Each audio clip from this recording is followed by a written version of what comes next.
day, beautiful beings. Thank you so much for your time and energy being here with me today. Happy Sunday. It is Sunday the 21st of August 2022.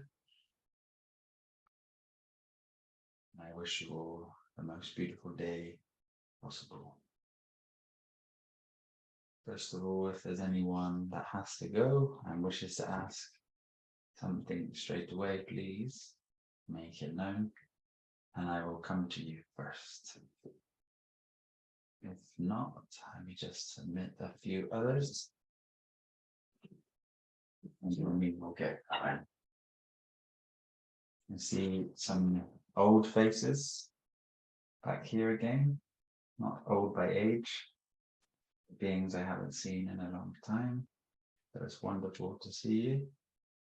A pleasure. I don't know if Brother Jostein is available at this present time. I know that he embarked in a hair cleanse. And I was wondering if you could show yourself. Good day. You are muted. I cannot hear you at this moment. Maybe like that. Good to see you, brother. Thank you. Looking wonderful and fresh. Fresh as can be. Did you send out the memo? Did you send out the memo to all the rest of the family that we decided that everybody's going to shave their head? It's a must for the X-Fam. Yes. Now we're the BBX, bold and beautiful X family. Yes. You look wonderful. How's your day going today? Day is very good. We had some rain and thunder and lightning earlier. It's cleared up a bit. My wife went to pick up our daughter. My son is at the moment looking at TV, so I can keep him busy with something while I'm here. Sorry. That's the way it goes sometimes. It's good to see you though. It's good to see you. You sent me a video earlier on, didn't you, regarding an enlightenment video with some synchronicities in your day. Come again, I didn't get you there. You sent, sorry, if it's my microphone, let me know. You sent me a video. Yeah, the video. What was the title again? It's Why You Will Never Reach Enlightenment. Is that right? Yeah. Why not anybody will reach enlightenment, right? Yeah. Look. Representing the body as the person or the identity as the person. And those that say they have reached enlightenment as the I will not have reached it. I slightly disagree in a sense where everyone's perception is different on the word I, and as I transforms, then the I could mean something different to others. This is why I am that I am is a great symbol of the self within inside religion. So I think it's the identity that we identify with as the I, or which I we are coming from, can mean something different to others. But being enlightened is exactly what you are. But seeing through the eyes of a person, God will never dwell in your being. That's a verse in the Bible, I think, where he says that God will never look through the eyes of a person. And it's so simple and quite easy to understand when you know the differential seeing that we all have. So looking through the eyes as a person is going through life believing that the body in this vessel with this mind and this perception is all that is. And the very illusion of this body is the purpose. Sorry, I'm just muting a few. I think I didn't set this meeting right where it mutes everybody at the beginning. But seeing through the eyes as the self, or seeing through the single eye, is being in that moment recognizing that life is the magic, not something that is happening to you. Something is happening in you for an experience that separates all of the anxiety, the depression, the identity that comes with the person, the suffering. And it's so simple, and you need not do nothing. But it's that recognizing that changes everything, recognizing the shift from walking around as the person inside the game or the one with the game inside of them. And it's such a simple transition when you can become aware of this. And peace is just here. I love that when people can recognize, or when one can recognize within the dream, the seeing, the sensations, the experiences had, and then correlate it with this magic that's happening here. And there is no difference.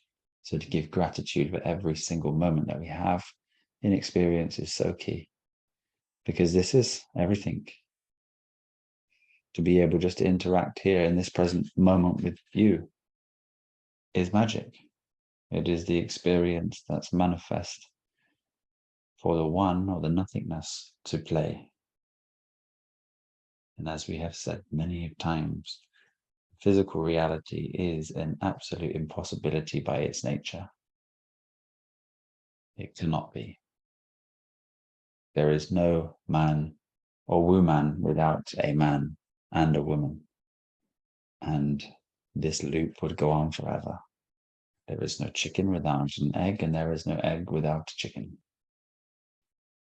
So recognizing this wonderful dream that we are all having and enjoying, relishing, and the acute sensations, the sounds, the symbols within inside this construct that we've created. Letting go of all the drama that comes along with the person. We did not pick up yesterday, because yesterday was just a moment, and it now doesn't exist. We can suffer a great deal in these times, but when we have mastered the understanding of these aspects of ourself, and we can utilize and play and experience without suffering in all of these dimensions, even as the person. And I suggest if one is suffering or does still suffer and has questions, then we can bring them to light. How did you find that video, dear brother? What did it say to you? Well,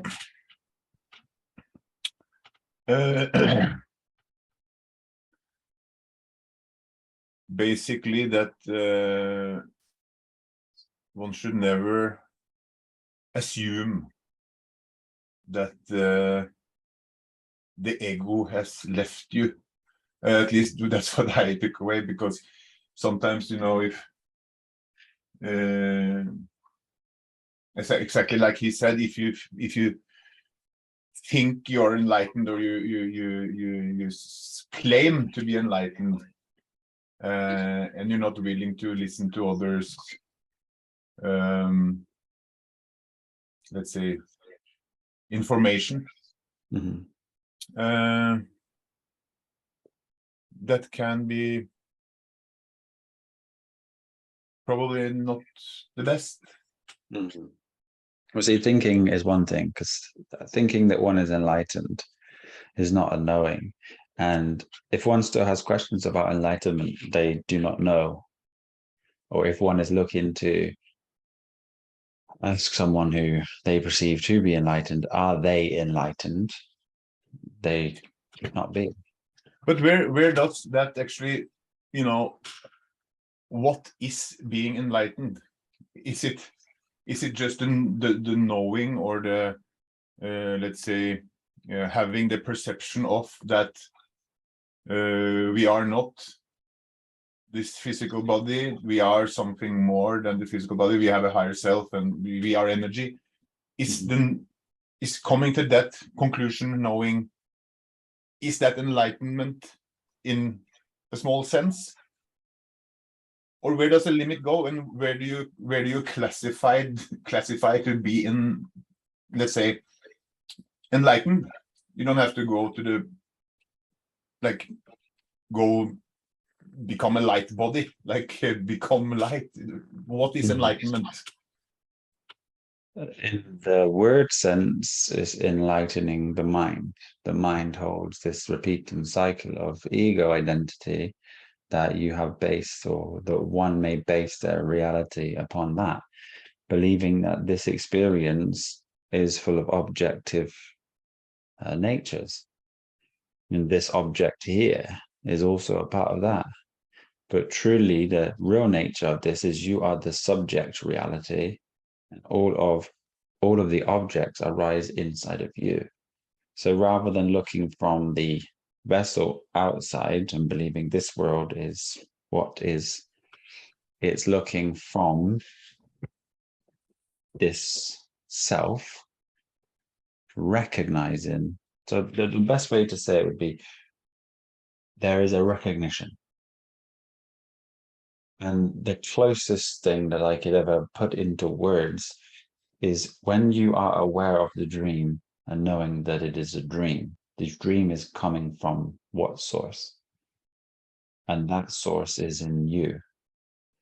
So you are looking from that. And exactly here, in this space, you don't look from the person, you look from the self, which has now recognized all that is coming from the source, which is the self.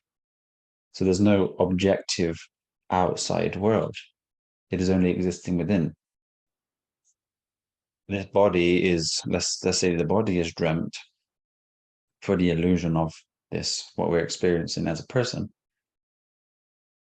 And when we look for the body, we find it.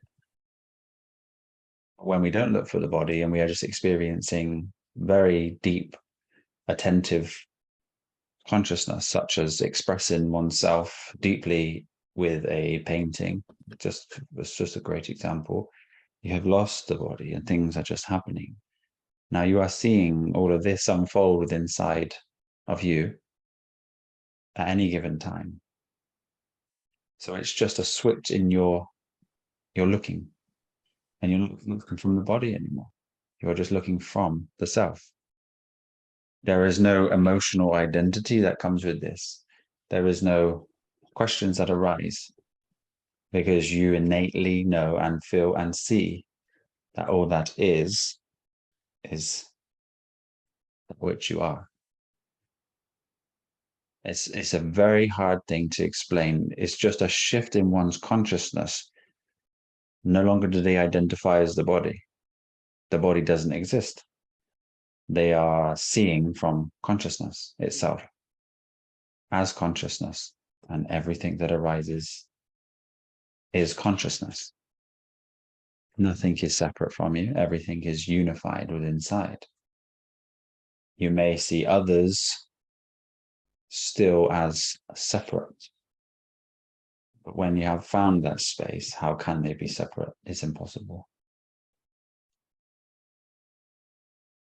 It has to be experienced to be known. There's no words that can explain it. It's the unexplainable. But essentially, you go from the person head to the Godhead. And everything seen is within. You are the light of the world. But whether you say I as a person or I as the self, it makes no difference. As long as you know inside where you are as I. And then you can play and you can enjoy everything that's here. But that's where the intense gratitude comes in. And when you recognize that I is consciousness and consciousness is no thing, that all things arise in I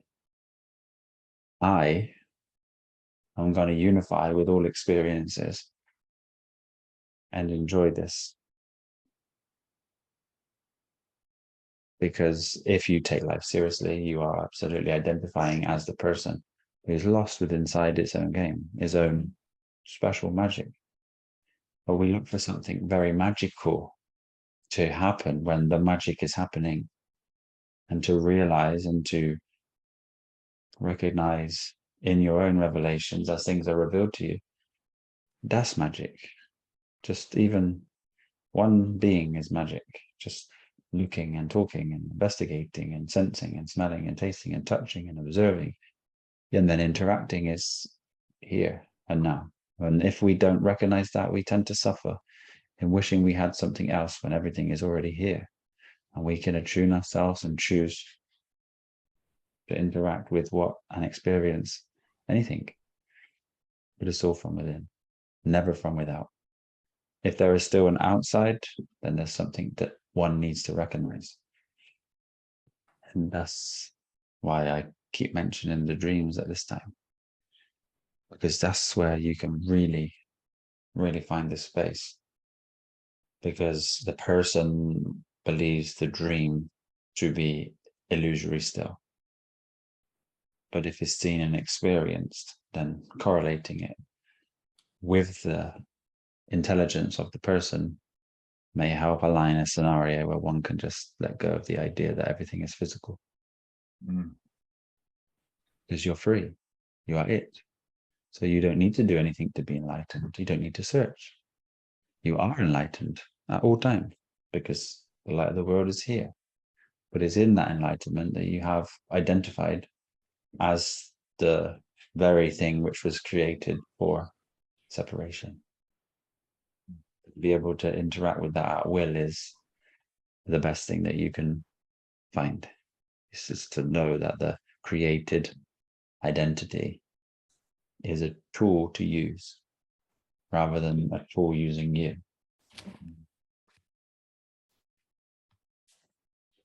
I'm going to jump to, you mentioned dreams, and I'm not going to take up the time because I take too much of your time already on Thursdays. But talking about the dreams, you know, I started to try to spend some time in the morning picking up on my dreams again.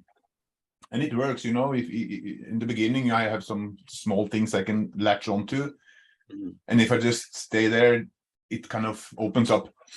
But it doesn't change the fact that even if I pick up much of the dream, like now, for example, at 2 p.m.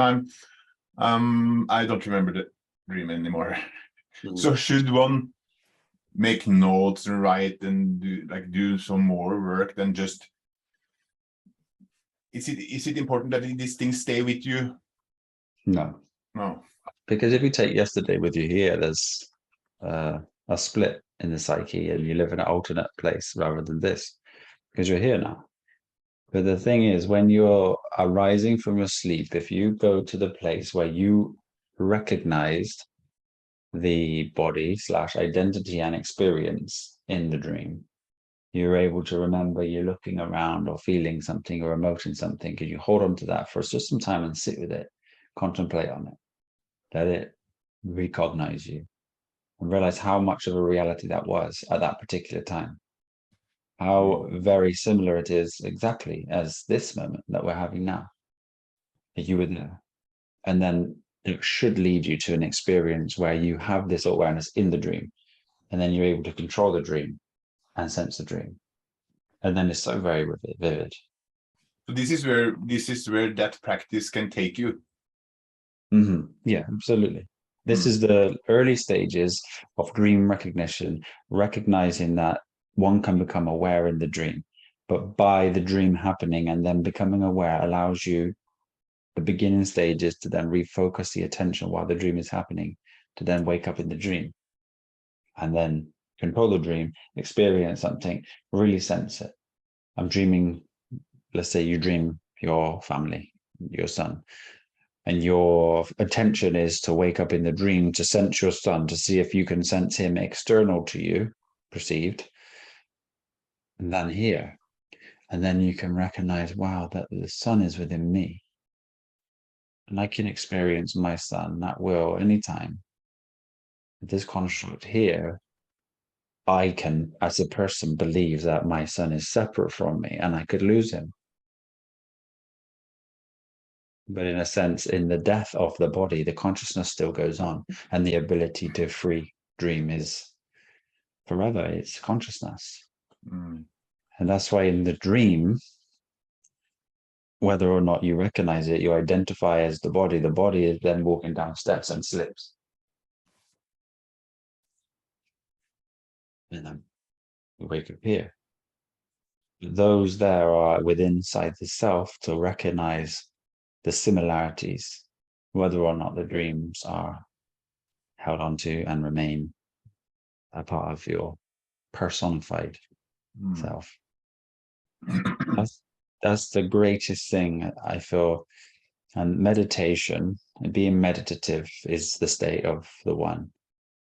But practicing the awareness of the self and the dream state, becoming aware in the dream, is such a great thing. It will blow your mind. It will. And then you come back to this space fully knowing.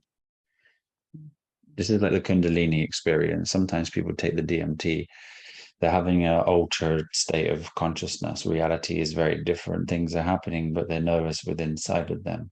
They then come back and have a slight increased awareness on what is and what isn't. But you can do this every day. Every time you go to sleep, you can close your eyes. You can start to create an image or a scenario. It's not exactly very clear in the beginning of the evening, and then you start to form something that you can see, and then maybe you fall asleep. And then that dream starts to unfold, manifest, and then you can become aware, active in the dream. Going through some pages in a book, having your lunch, having your dinner, talking with the family, going on a car drive, turning on the heating. Anything is possible there. I just said the most mundane things, I realized, but this is the most simplest thing that can be done. Every single day you go to sleep is such a great practice. So in with practice, you can, and you basically told this, kind of set the stage for the dream, where you want, what you want to dream. It's harder in the beginning, so you just try, and then in your trying, maybe you think you can't do something, and then all of a sudden you've fallen asleep. But then it starts to come into a picture because you set your intentions at the beginning. But you don't need to try, you don't need to focus, you just do it, and you see it, and then all the attention becomes off of the physical into this space. This space then starts to grow. It's very interesting. Just remember, within the dream, there's three basic dimensions, as there is here: the viewer, experiencer, and then the person. Being the experiencer before the person is a great thing, because you have the person here first. Obviously, you're born as a baby. The baby then just sees, experiencing, but then when the ego is present, you're essentially the person. So when you go to sleep, you are the self viewing, then you become the experiencer. If you remain the experiencer and you're full awareness, knowing, then you create. If you fall into the person, then you become lost and can never remember. You might remember images and things like this, but anything that happens to you during that time in that dream, you have no control over. But it's just the same here, but it's in reverse. Person, the experiencer, and the self. And then you correlate it between the dream state and here. I see these correlations, and I remember when I was experiencing that dream, I was fully there. My awareness was there, and I was able to create and sense and touch my creations. I think that's such a great practice, because it really does allow the recognition that that space and this space are absolutely the same, but the mind has put this, let's say, this Rubik's Cube together with all of this scattered light. they're experiencing separation, but you can never be separate. So letting go of the idea that there is something separate and experiencing these dream states can easily align you with what is true by experience, because you're experiencing that when you perceive sleep, or you have gone to perceive sleep, but essentially you're just waking up. Okay. Speaking about practice, not that I've actually practiced, but it seems to me, I don't know how to also, can we expect on this journey to develop psychic abilities, more like maybe not psychic, but let's example. Okay, let me see. Okay, let's say example. My wife tells me a situation about her cousin, right? And then I kind of get the image, or not an image, but I kind of, let's say, I know what's really behind the story. Yeah. She might be lying, and I can kind of see through the story, or see what's basically, and it seems to be happening so much now. When when I'm told something, I don't think that's true. I have a picture of what really happened, and turns out that's more often than not the fact. Yeah, absolutely. I mean, I think one of the most important things on this journey is changing the food, and this allows these extra sensory perceptions to come in. Essentially, this is a part of your physical nature, so it's not necessarily anything attached to the self. You know, all of these things arise within the self, but we'll just separate that for a moment. So clearing and cleaning the vessel allows the vessel to do that which it can. So the more you are free from any type of artificial, processed, unnatural foods, you activate more light in the body, more DNA becomes active, more inactive amino acid codons turn on. And then the more that your consciousness expands, you more have imagery, and then instead of having a thought process handed to you at these particular times, it's more of an image, and the images can be read and you learn to read them. And any type of personified, 99% of the population plus 9, maybe 99.9, they're reactive. And in speech and in stories, you can absolutely synchronize the awareness and consciousness to not be deceived. That's why a lot of the times thou shalt not be deceived within inside these scripts, because you can't be deceived. There was a time, maybe 4 or 5 years ago, when I was been away and I came back and I spent some time with my brother, because we were healing the family at that time, helping them. And I was talking to him, and every word that he was speaking, there was something that he was thinking. And every thought that he had, I could hear and was projected into me. And then and it happens to everyone, as in you could talk to somebody and they're talking and you hear the thoughts that's going on inside of them. You sense it, and you can basically, it's a mind reading situation.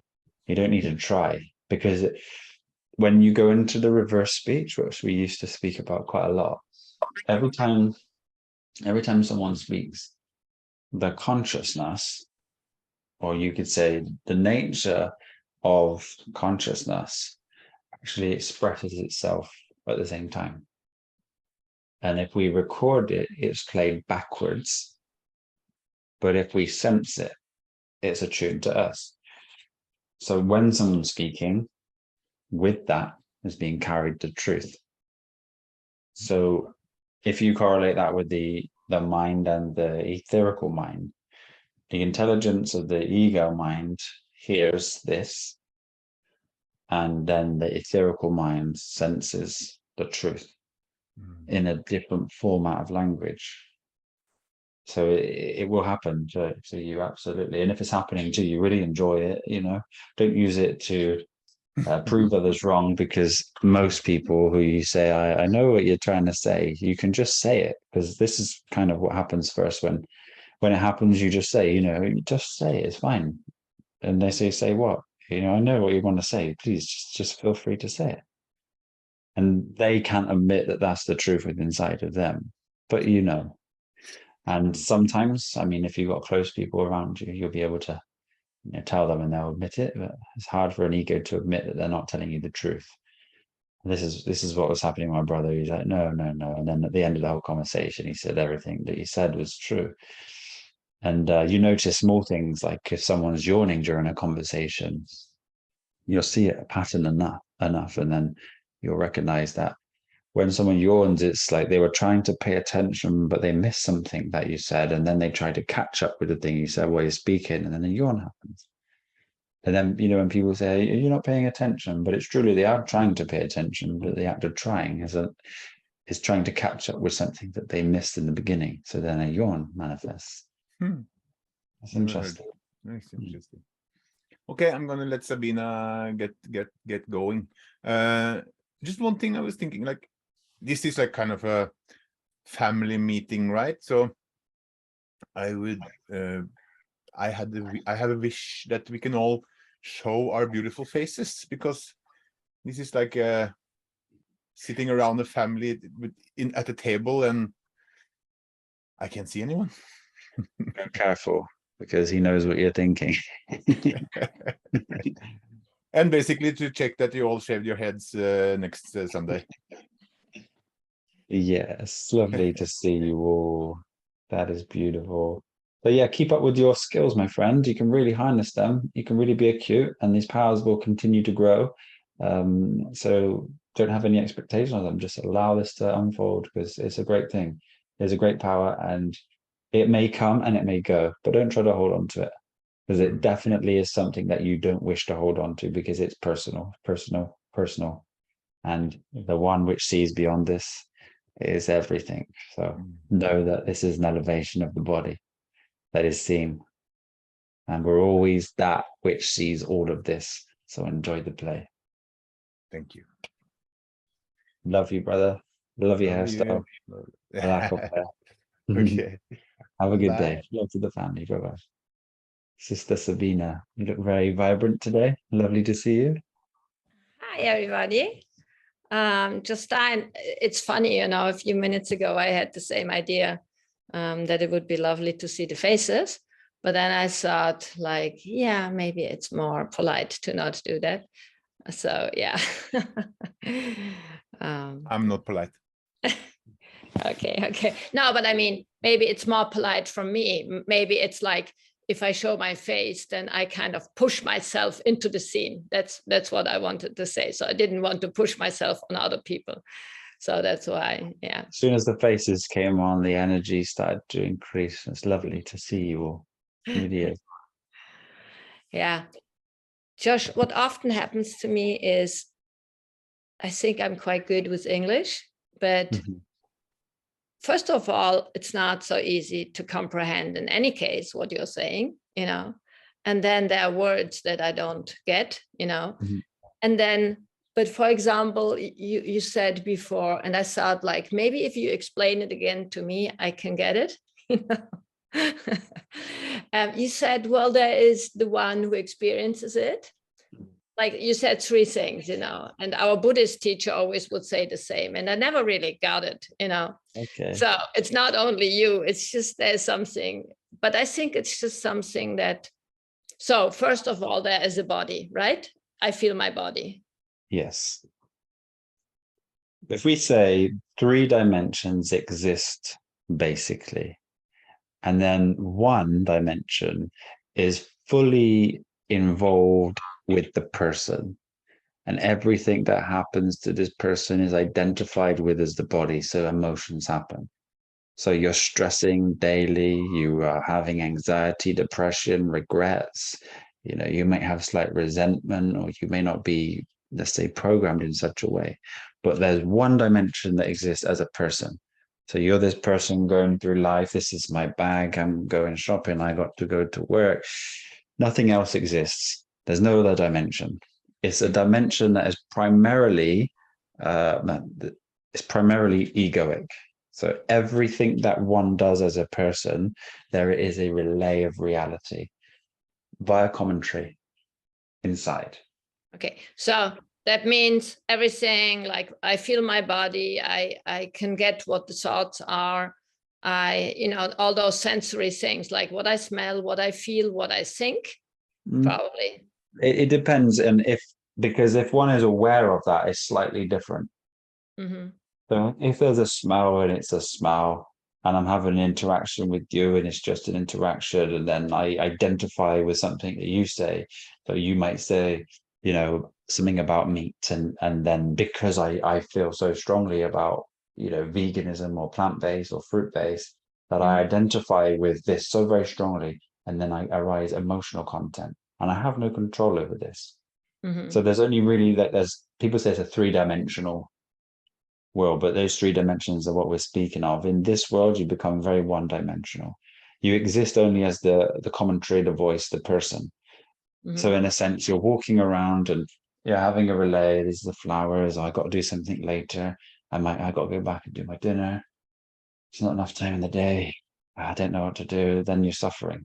Your attention is fixated on that. There is no other space. There's just this life happening. And there's no other thoughts. Let's say there's no other space for anything else. You are let's just say you're on a ball spinning through space. This just happened, and we got to deal with everything here, as the person. And then the experience is available to you as another set dimension, where there is, we'll say, less to possibly none. No relay of reality from what might happen, what may happen, what is happening. You are observing this experience with your full attention on what is happening. And in that experience, this becomes inaudible. You are so involved in what you are doing, you are actually being. So when I like to say about the painting, have you ever done a drawing or something creative where there was no thought, time passed very quickly? Well, not with drawing, but sometimes when I learn something, like the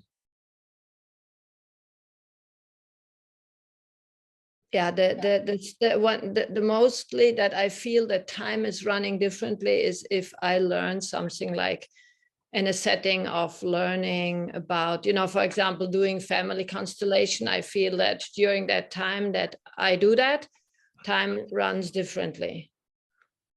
Like much more happens, like the time is much longer.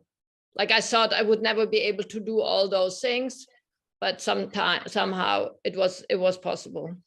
Because in the moment there is no concept of time.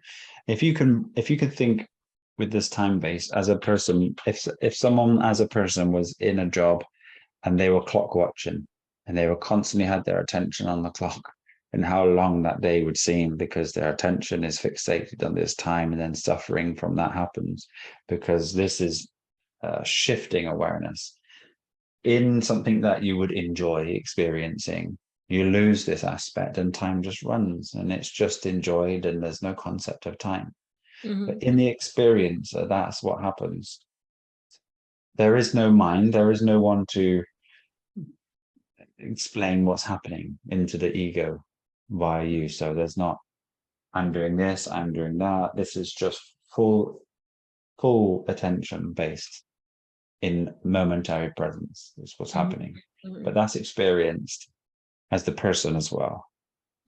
So you have both dimensions available to you, but you're experiencing it as the body, as the mind, without the identity as the person.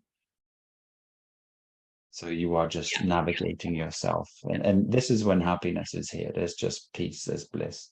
It's just a wonderful experience. And then the next dimension is the self, the I, which sees, that can never be seen. You cannot fathom its concept. There's no concept for it. So you try to ask yourself the question, who am I? And then you ask yourself, am I this person? If you believe you're this person, what is it which sees the experience of the person? Is it the person? They may not be ready for it. They may think it's their eyes which sees.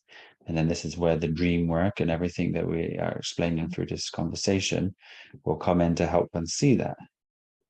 You see, when you identify with a person, all of these levels of suffering happen and they're illusions. So there's something which sees the illusions. There's something which sees even the seer seeing. That's more of a sense of awareness, consciousness. So consciousness is one dimension, that is a observer, the all-seeing eye. That eye sees all, the all-seeing eye. That eye within itself, consciousness, creates an experience from the nothing. You can experience free from pain, pleasure, bliss, everything exists here.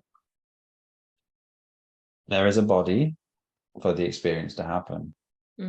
Then from that dimension, one can fall into the lesser form of awareness that they are the body.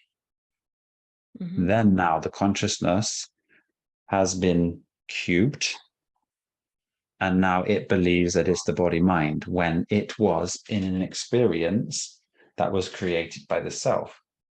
But the self now has fragmented its awareness into the body, and it's separate.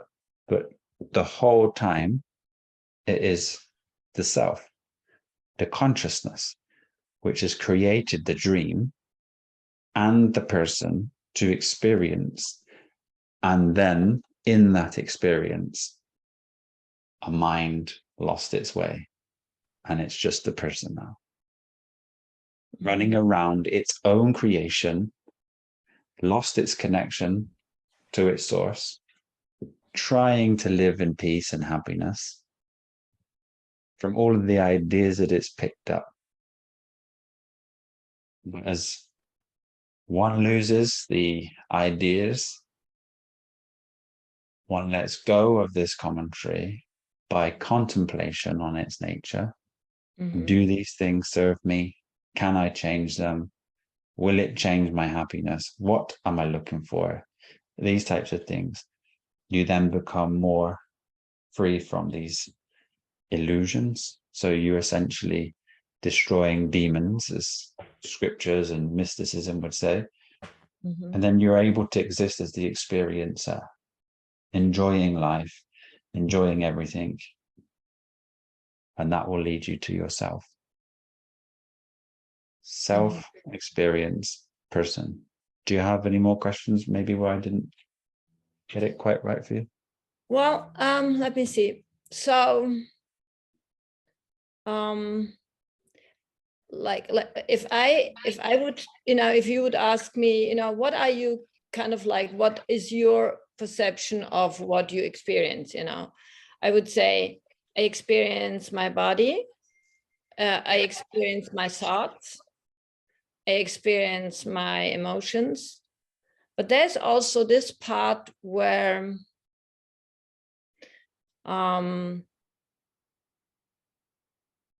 Are you the thought there? I am I what? Are you the thought, and does the thought become you? And if it doesn't, it's an aspect that you're aware of. And if you're not aware of it, then you are the person. It just takes over you. Yeah, that's what that's where I was searching. I'm like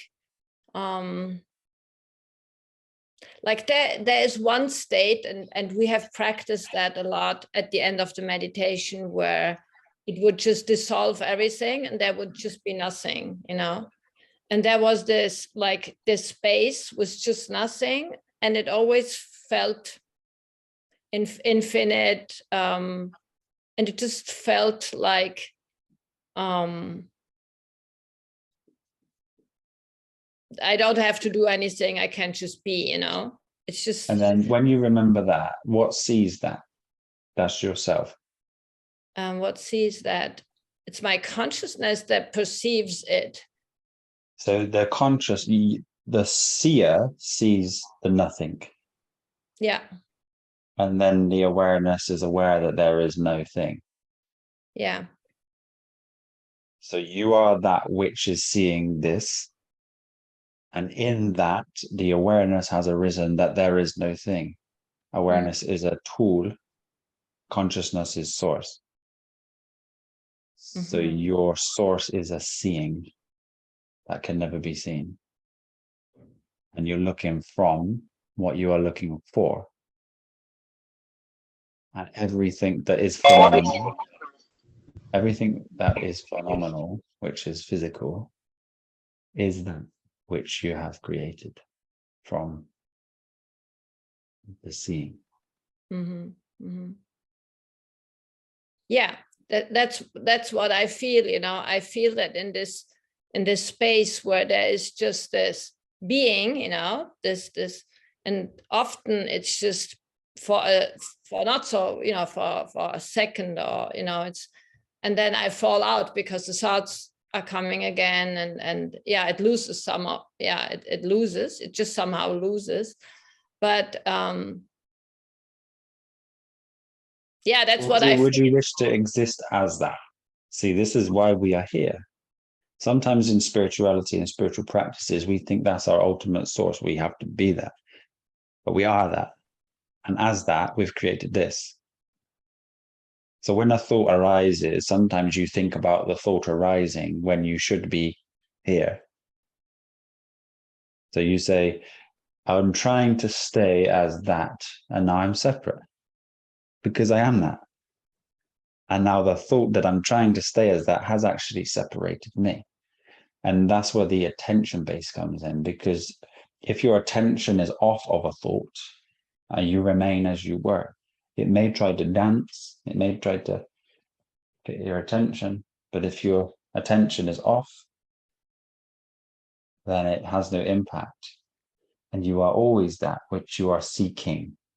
And I feel a lot of the spiritual world is searching to be that for their source of, to be enlightened, let's say. You are absolutely always that. And you have never ever not been. Yeah, and what I feel is, well, actually, that's what I feel is that if I'm there and I, and then it's like when I come back, I just kind of observe what is happening. And most of the time, it's interesting to observe what is happening. But of course, there is this, well, let me see. Well, there is less of an idea that I shouldn't be interested in what is happening. Before it was like you said, why are the thoughts coming? Everything. Now it's more that I enjoy perceiving what, oh, interesting, there's this thought, and or I can see this or that. It's more like, oh, it's interesting. And it gives me a lot of insights, like more of this quality. And I'm sure that you can remember when a thought had a big impact on you. Essentially, your world could be over because of a thought. Let's say someone has a relationship where they break up, and their thoughts are negative on the aspect of breaking up a relationship. They're very needy, but their neediness comes from the identity that they need someone else to then empower themselves. That this is the end of the world. Am I ever going to find somebody else? I spent my whole 6 years letting go of my insecurities. How am I ever going to get over this? And then they've fallen into this. I don't want to live anymore. All the emotions are arising. All the chakras are blocked. All these sensations are being felt. 6 months down the line, they've forgotten about everything. They're enjoying life and realize that they're better off without them. And these thoughts are what causes the suffering. Now, the attention off of these thoughts, or accepting them and recognizing that nothing can be changed. You know, everything that happens to me is absolutely for me. If it wasn't right, this wouldn't meant to happen. What if he or she goes with another woman? What if he or she may cheat on me? If he or she may cheat on you, then he or she is never going to change that aspect of herself, and you're better off knowing that he or she is cheating on you and allowing that to separate you both, rather than trying to hold on to somebody and try to change their will. All of these are personal suffering. And as you rise through the suffering, you begin to just let go of these ideas, and what will be, will be. And I will deal with it then and there. And I will allow my attention to not fall trapped to these thought forms that arise at these situations, because I will become reactive. And when I am reactive, I cannot respond. And in my reactivity, I fall trapped to the suffering of the world when it doesn't exist. You know, sometimes people react and shout at their children because they want them to stop. But then shouting at your children allows the children to copy that which is being done. Then your children shout back at you. And if you live virtuously and slow and steady, and you respond to life and you take your time, then everything happens in a different way. This is the turtle in the race with the ego and the self. And when people tend to free their selves from intellect, they tend to talk a little slower. Yeah, especially the belief or even the search, you know.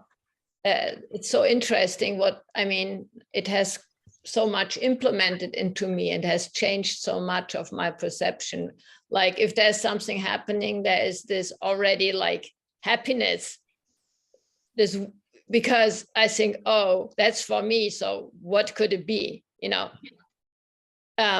even if it's something that I don't like, it's like it's going to be amazing, because it's going to be mind-blowing, because there is something for me. I just don't understand it at the moment. But, you know, if something bad is happening and I can see what it is that is for me, and then you tell the story, anybody, you know, it's like, it's much more mind-blowing than if something good is happening. So if something bad is happening, which is actually good, it's always this amazing story, you know. So I'm always you know, like already excited about the whole thing, you know, and not everything I understand, but it's something beautiful if something bad happens and you can find out why it's good, you know. Yeah, because it's only bad if one perceives it to be.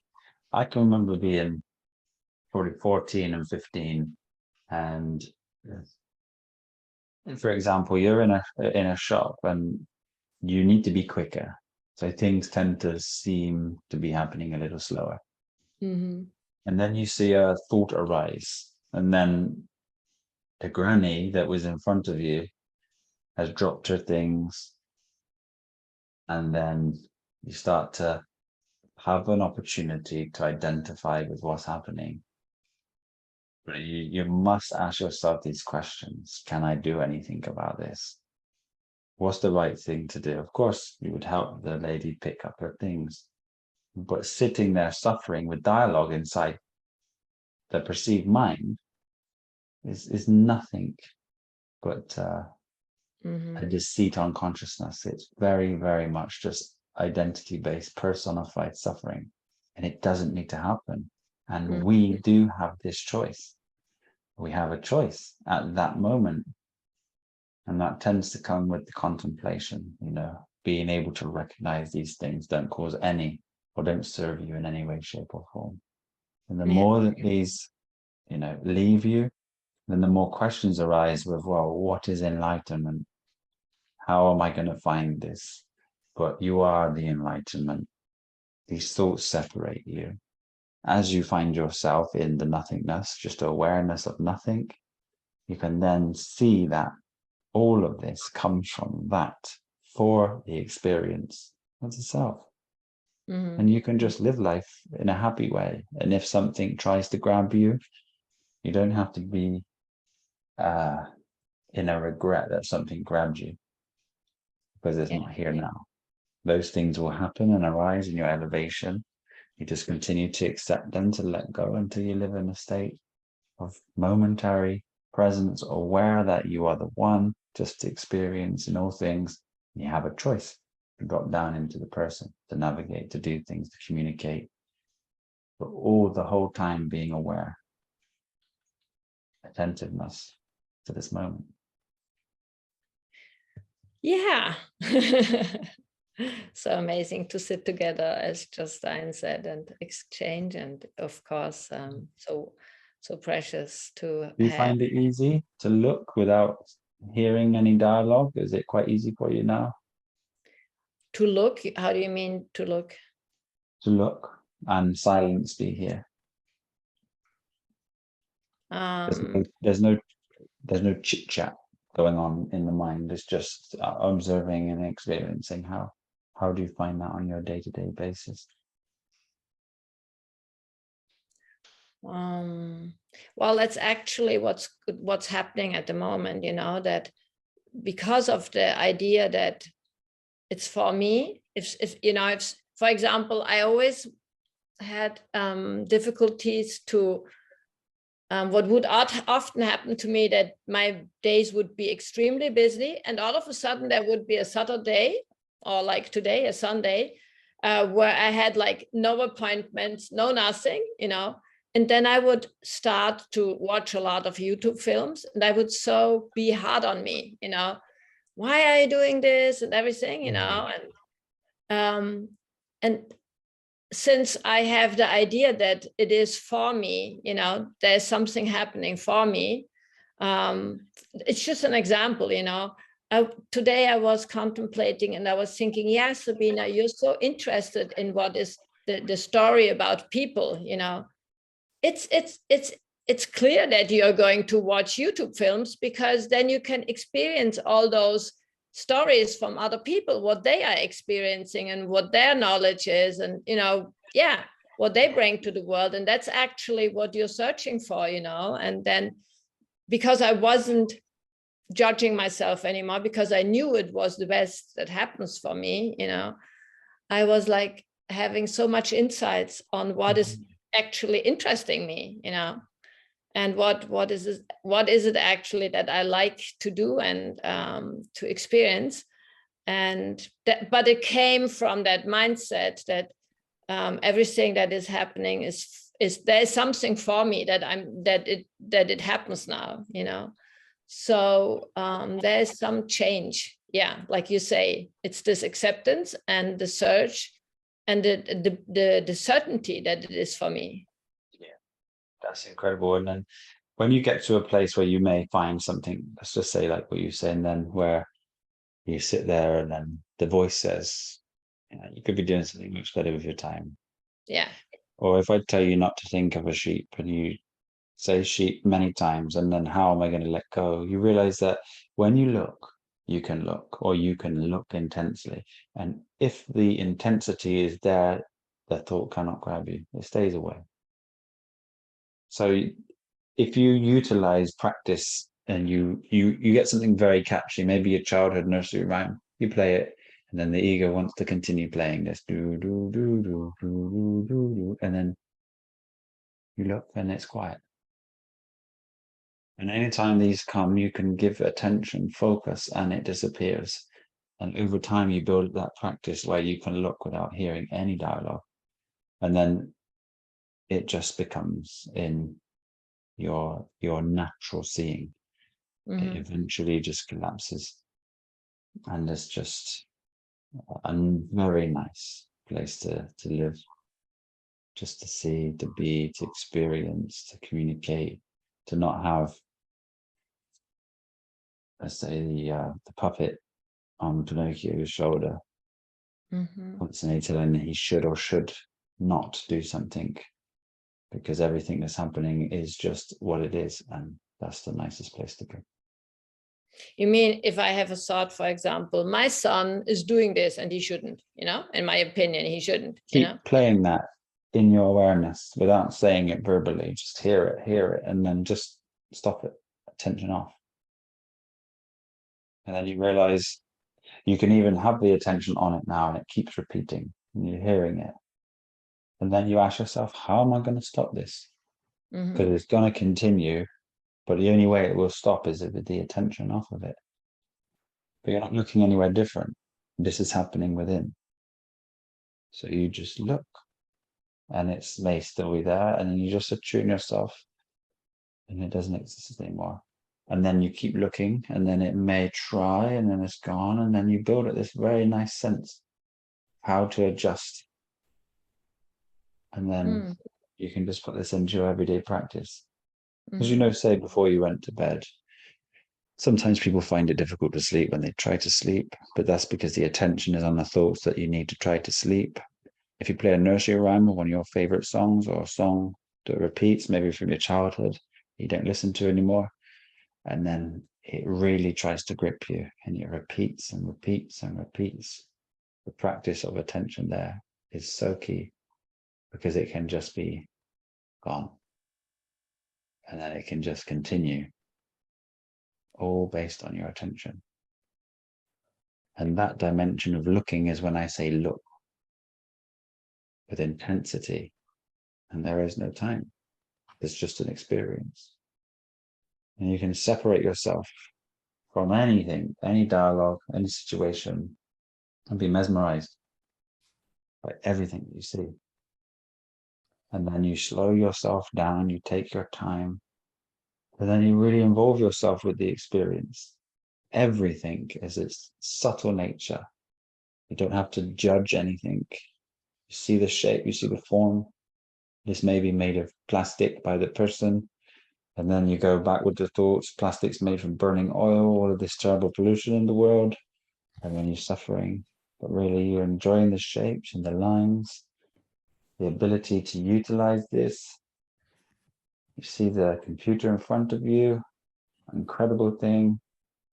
And all of these thoughts that we have, they manifest in the world, whether it's perceived to be something separate from you by a factory or industrial. The idea of this allowed it to come into creation.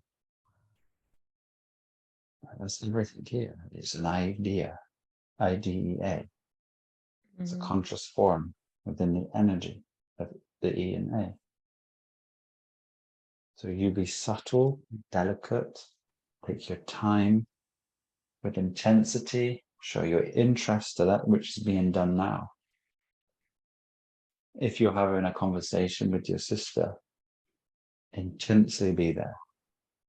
And it's so different than it would be if you were slightly there with thoughts and person, and that's all it changes is just really focus. And it shifts from person to experience. So you mean if I have this thought about my son, for example, or my daughter, so I'm really like being present with that thought until kind of like I get the energy that it is, you know. And then I decide to shift away from it, kind of like go back to my own space, you know, and just perceive it on the side of me, you know. That's probably how I understood you. But then it's like separated from me. It's not me anymore. No. And the way that it will come back is if your attention takes yourself to the thought. But if your attention is shifted to the presence and the experience, there is no such thing as a thought.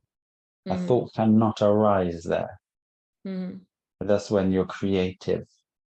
That's why anyone who is, even Mike Tyson's trainer, taught him this aspect of consciousness, to break free from his fears, etc., to understand his emotions, even not necessarily at a high level, but this is why he excelled.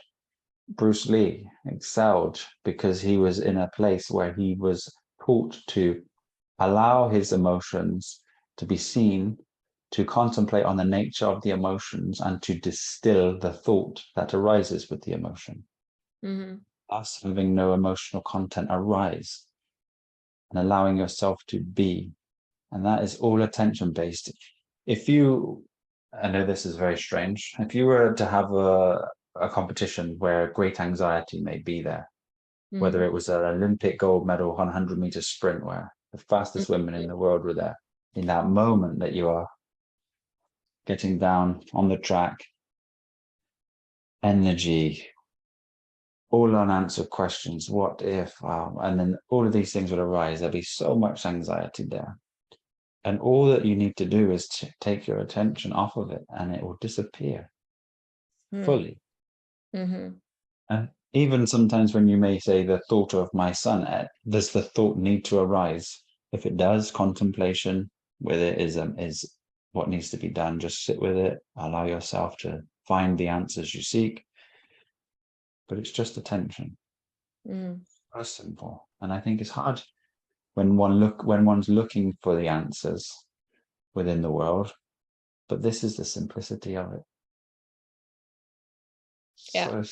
So simple. Yeah. Yeah. Absolutely. Yeah. Yeah. Yeah. Really. Very exciting. It's very exciting to go through those times. And I think when you're experiencing this growth and you just look back to how you used to identify with certain scenarios and how much stress and anxiety, maybe fear, was brought to you at that time, and really you had a choice, it doesn't exist, and it doesn't exist now with you. You see the amount of growth that just continues to happen within inside your being when you take the path on of awakening, say, spiritual practices, and then recognitions that you are not in need of a spiritual practice because you are that at all times. Yeah. Basically, yes, exactly. Yeah. And it's so good to see it within you as well. The smiles, the vibrancy. Yeah. Well, I retreat myself now. Not Thank you so much for your time and energy and love. We have a well. beautiful day. Yeah, thank you too. And also thank you to the whole group. I mean, yeah. Everyone's wonderful. Lisa, I like how Moji describes thoughts as clouds. Clouds come and go. Some are bigger and some stay longer. If you fixate on a cloud, then the cloud will become much more into your own awareness. If your attention is off them, they just continue to pass. Moji is a great teacher. Thank you, sister. You have a beautiful, beautiful day. Enjoy the sunshine if it's shining on you. Yes, it is wonderful here in Switzerland. Yeah. Okay. Take care, sister. Lots of love. Yeah.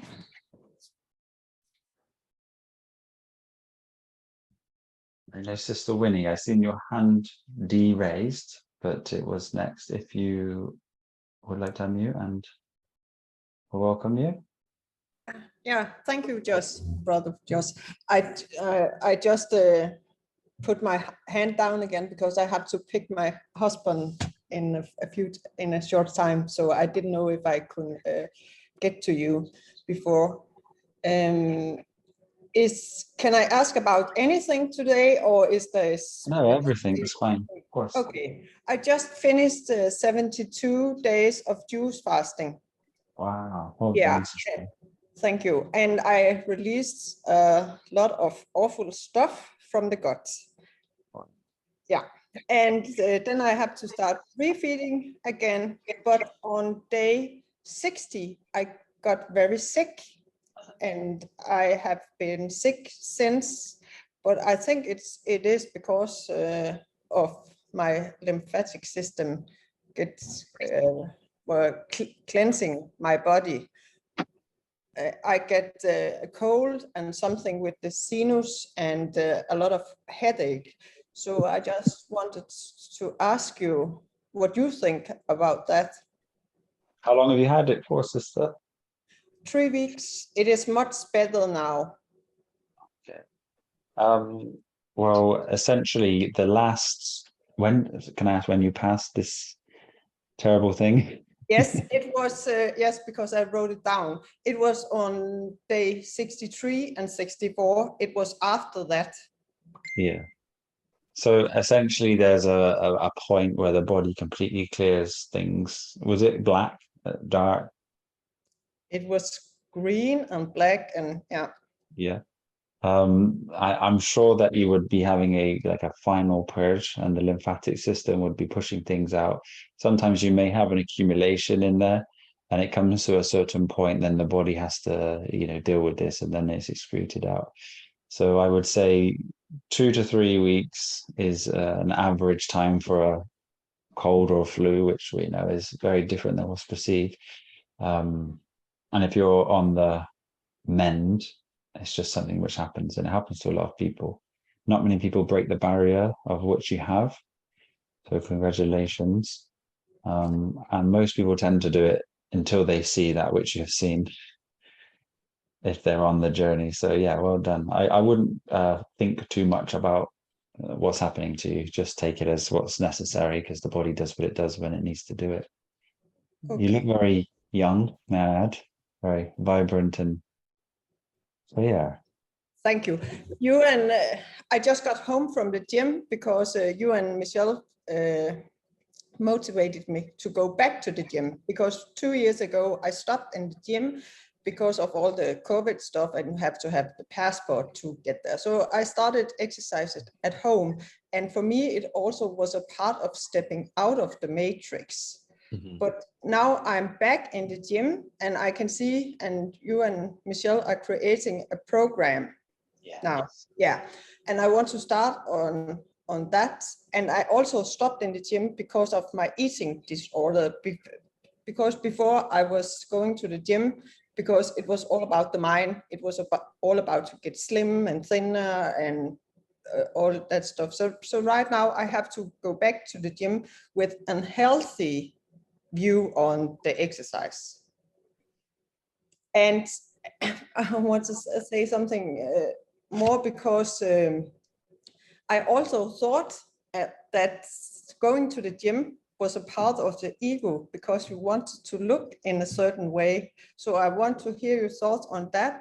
And I want to say, now I'm speaking very fast. No, just that question first. You're limited for time, so it's okay.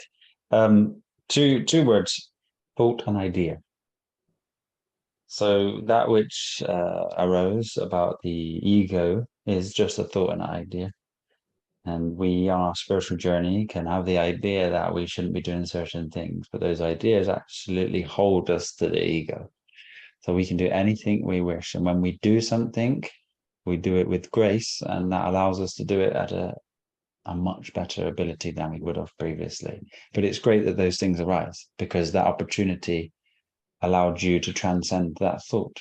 It's just an experience. That's all it is. Okay, so now when I'm going back to the gym, I also need to know, how far are you going to push your body? Because when is it okay to push your body, and when is it not okay to push your body? Because before I always did it, even if the body was stressed, tired, and so I need to know about the boundaries about that. It's all relative to how much you've conditioned the body. If you're back in the beginning stages, don't push your body to failure. Allow yourself a good probably 6 strongs to get used to the movement that your body's going to be doing on a repetitive way. Strengthen up everything that needs to be done. And then you can start increasing the weight. And when you feel probably 8 strongs, 8 weeks in, then you can start really increasing the weight and go to failure. Obviously, don't take your body beyond things that you feel personally to not be right. But you will find, having this lifestyle and the food that you consume, your soreness doesn't seem to be like it used to. It tends to be not there at all, or it heals very quickly. Yes, because the exercise and the food right now you and Michelle are doing is on only fruit, right? Yeah, sometimes we do have the odd day where we eat some starch or some cooked, something like broccoli, but we don't always, and there will be times where we stay on fruit for 6 months, a year. I mean, we've done 3 years on fruit only, And then just for experience, as you said, the mind, it's just thoughts where you have to, focus so much. But I think it's a good thing to experience fruits fully for a long time. And if you can, then you should, because then you get that great knowing of what these fruits do to the body. Michelle's, I'd say 99% fruit. We may have a time where we sit down and have something like a broccoli or something like that with her, but she's fruit based. And I'd probably say go back to whole fruits in the next few days, maybe like 7 days or something like that. But it was just because we're back in the UK, the amount we have to consume, the fruits really aren't there. Same in Denmark. Yeah, so you just got to do what you can do. These foods aren't bad for you. If you're trying to heal chronic disease, then there's things that need to be done. Apart from that, then I think diversity is great in this world at this particular time with the commerce and with the production of the food. Certain foods take more elements than others. Certain different vitamins and minerals can be absorbed better with others. So the diversity allows more uptake than just what you'd get on sort of mono fruits. But essentially, the least acid is formed with the mono fruits themselves and juicing, etc. So I would say for chronic diseases, that's just necessary.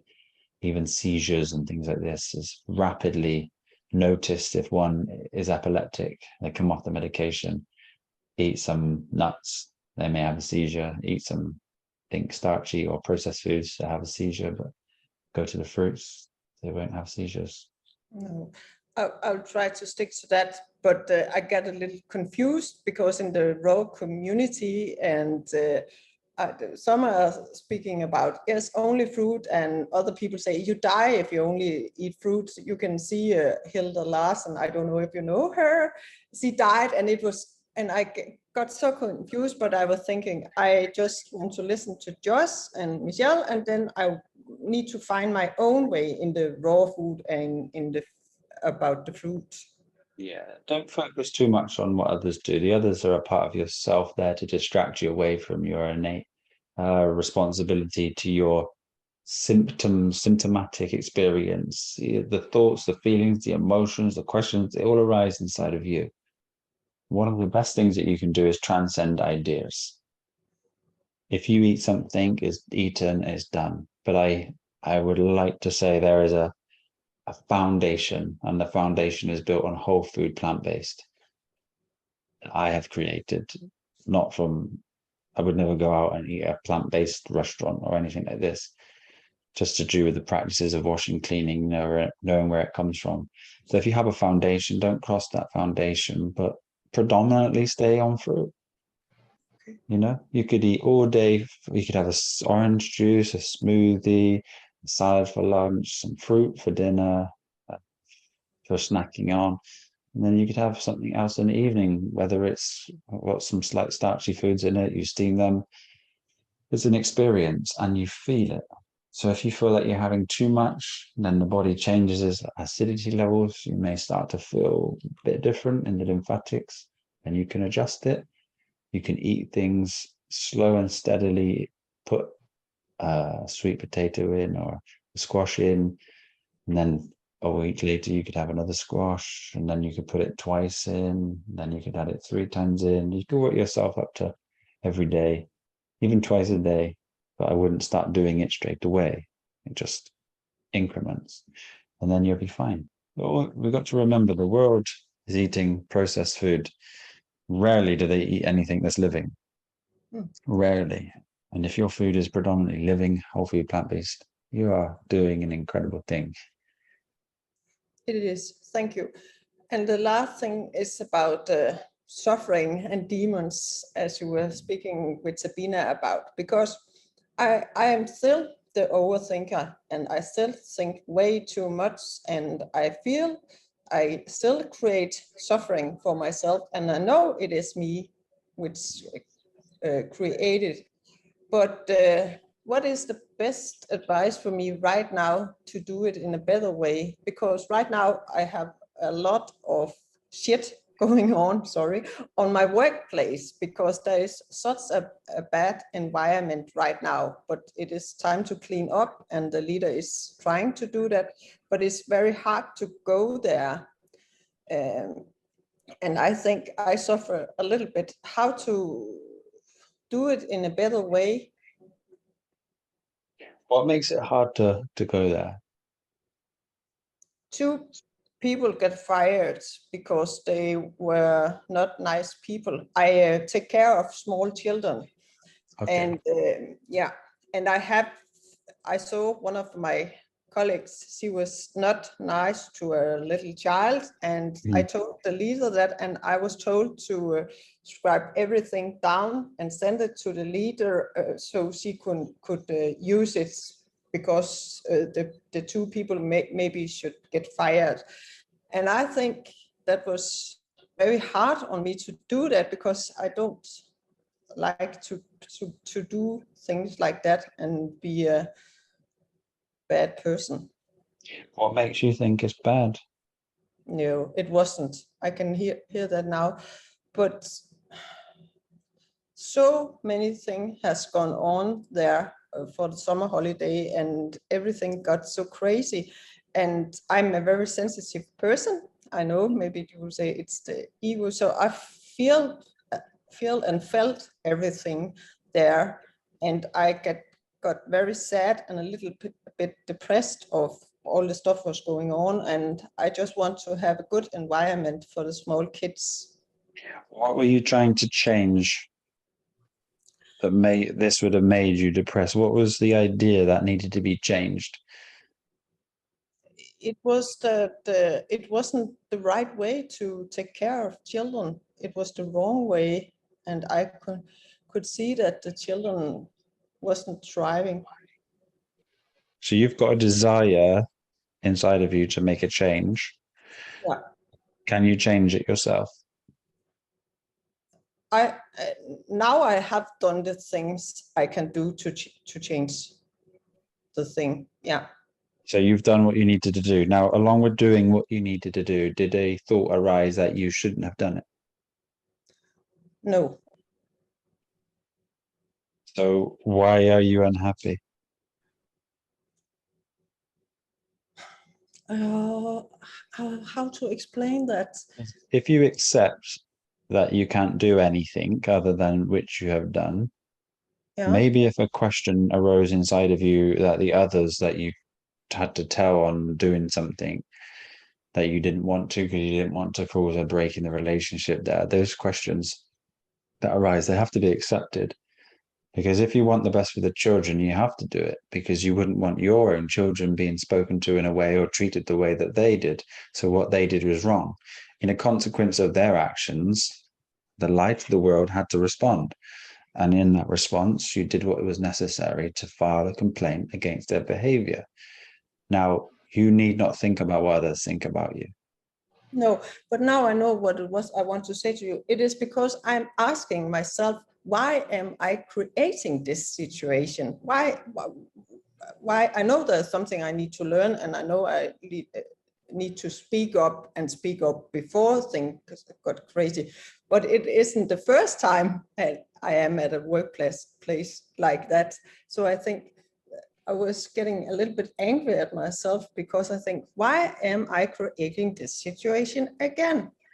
Because one, you're finding yourself reacting, getting angry, because everything that's happening to you in this scenario is to transcend these ideas, to make the idea that you have to do something diminish, because everything that's happening is for everyone. And if that child got told off, that child needed to be told off in that way for that child's experience. So let's surrender the idea that you need to do anything. And also it's a teaching that you need to be yourself. So you don't need to hold yourself back. In this moment, you can actually take control. You can learn more confidence here. You can then bring a dynamic to the work with your higher level of consciousness that you can put this forward and just allow it to naturally unfold. See, there's an art to being yourself, and having these thoughts arise is the lack of that art. In that moment, you could have approached them if you've seen it yourself and said, this isn't the way we speak to these children. You know, I'm not going to let this happen while I'm here, and these children are here to learn and grow. If you do it virtuously, then that may have had a different situation as well. They probably would have apologized to you, apologized to the children. The children would have learned that an apology is necessary if the behavior is wrong. And also everyone grows from this. But if you stand back, you may have a slight thought that would arise that says, you know, I should have probably told them to their face rather than behind their back. That may have arisen. But then these are thoughts that can be surrendered with your attention off of them. They are not necessary. And next time the opportunity arises, you deal with it as it is again. All of these things that are happening to you are for you to build where you may be blocked. Does it feel like maybe confidence in approaching others is there because that may have manifest for that very reason? Yeah, I think so. I was, when I think back, I maybe was a little bit afraid of her because, yeah, of some other situations in the workplace, but it is about me speaking up and being myself. You're totally right there.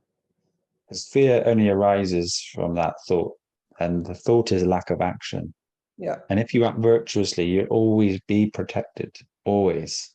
That's what you need to realize. And if someone gets angry, you don't need to arise yourself to that level. You stay and remain calm, that anger dissipates, and then they will apologize. And then they would be the ones acting wrong. This is all unfolding from within you. And the situation will never arise where there's any danger if you remain virtuous. Yeah, yes, thank you. Yeah, I remember. Fear in speaking to her arises, and all of this content of emotion comes with it. All of that is an illusion. And the whole time we were just dialoguing inside, experiencing suffering with lack of action. So no need to think about it anymore. What you did was done.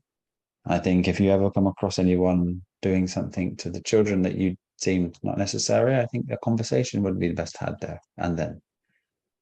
And anything that arises now is a practice in accepting and surrendering that which is done is done. Yeah. Okay. Thank you very much, Josh. Do you have to go and pick your husband up now? Yes, I have. Thank you. Well, thank you, sister. We love you. Have a beautiful day and keep up the great work. Enjoy your refeed. You've done incredible. And thank you so much for being that which you are. We all love you. Thank you. I love you all too. Take care. Bye-bye. Have a beautiful day. Lots of love. Lots of love. Bye-bye. Bye. Brother Trick, a great pleasure to have you with us and see you.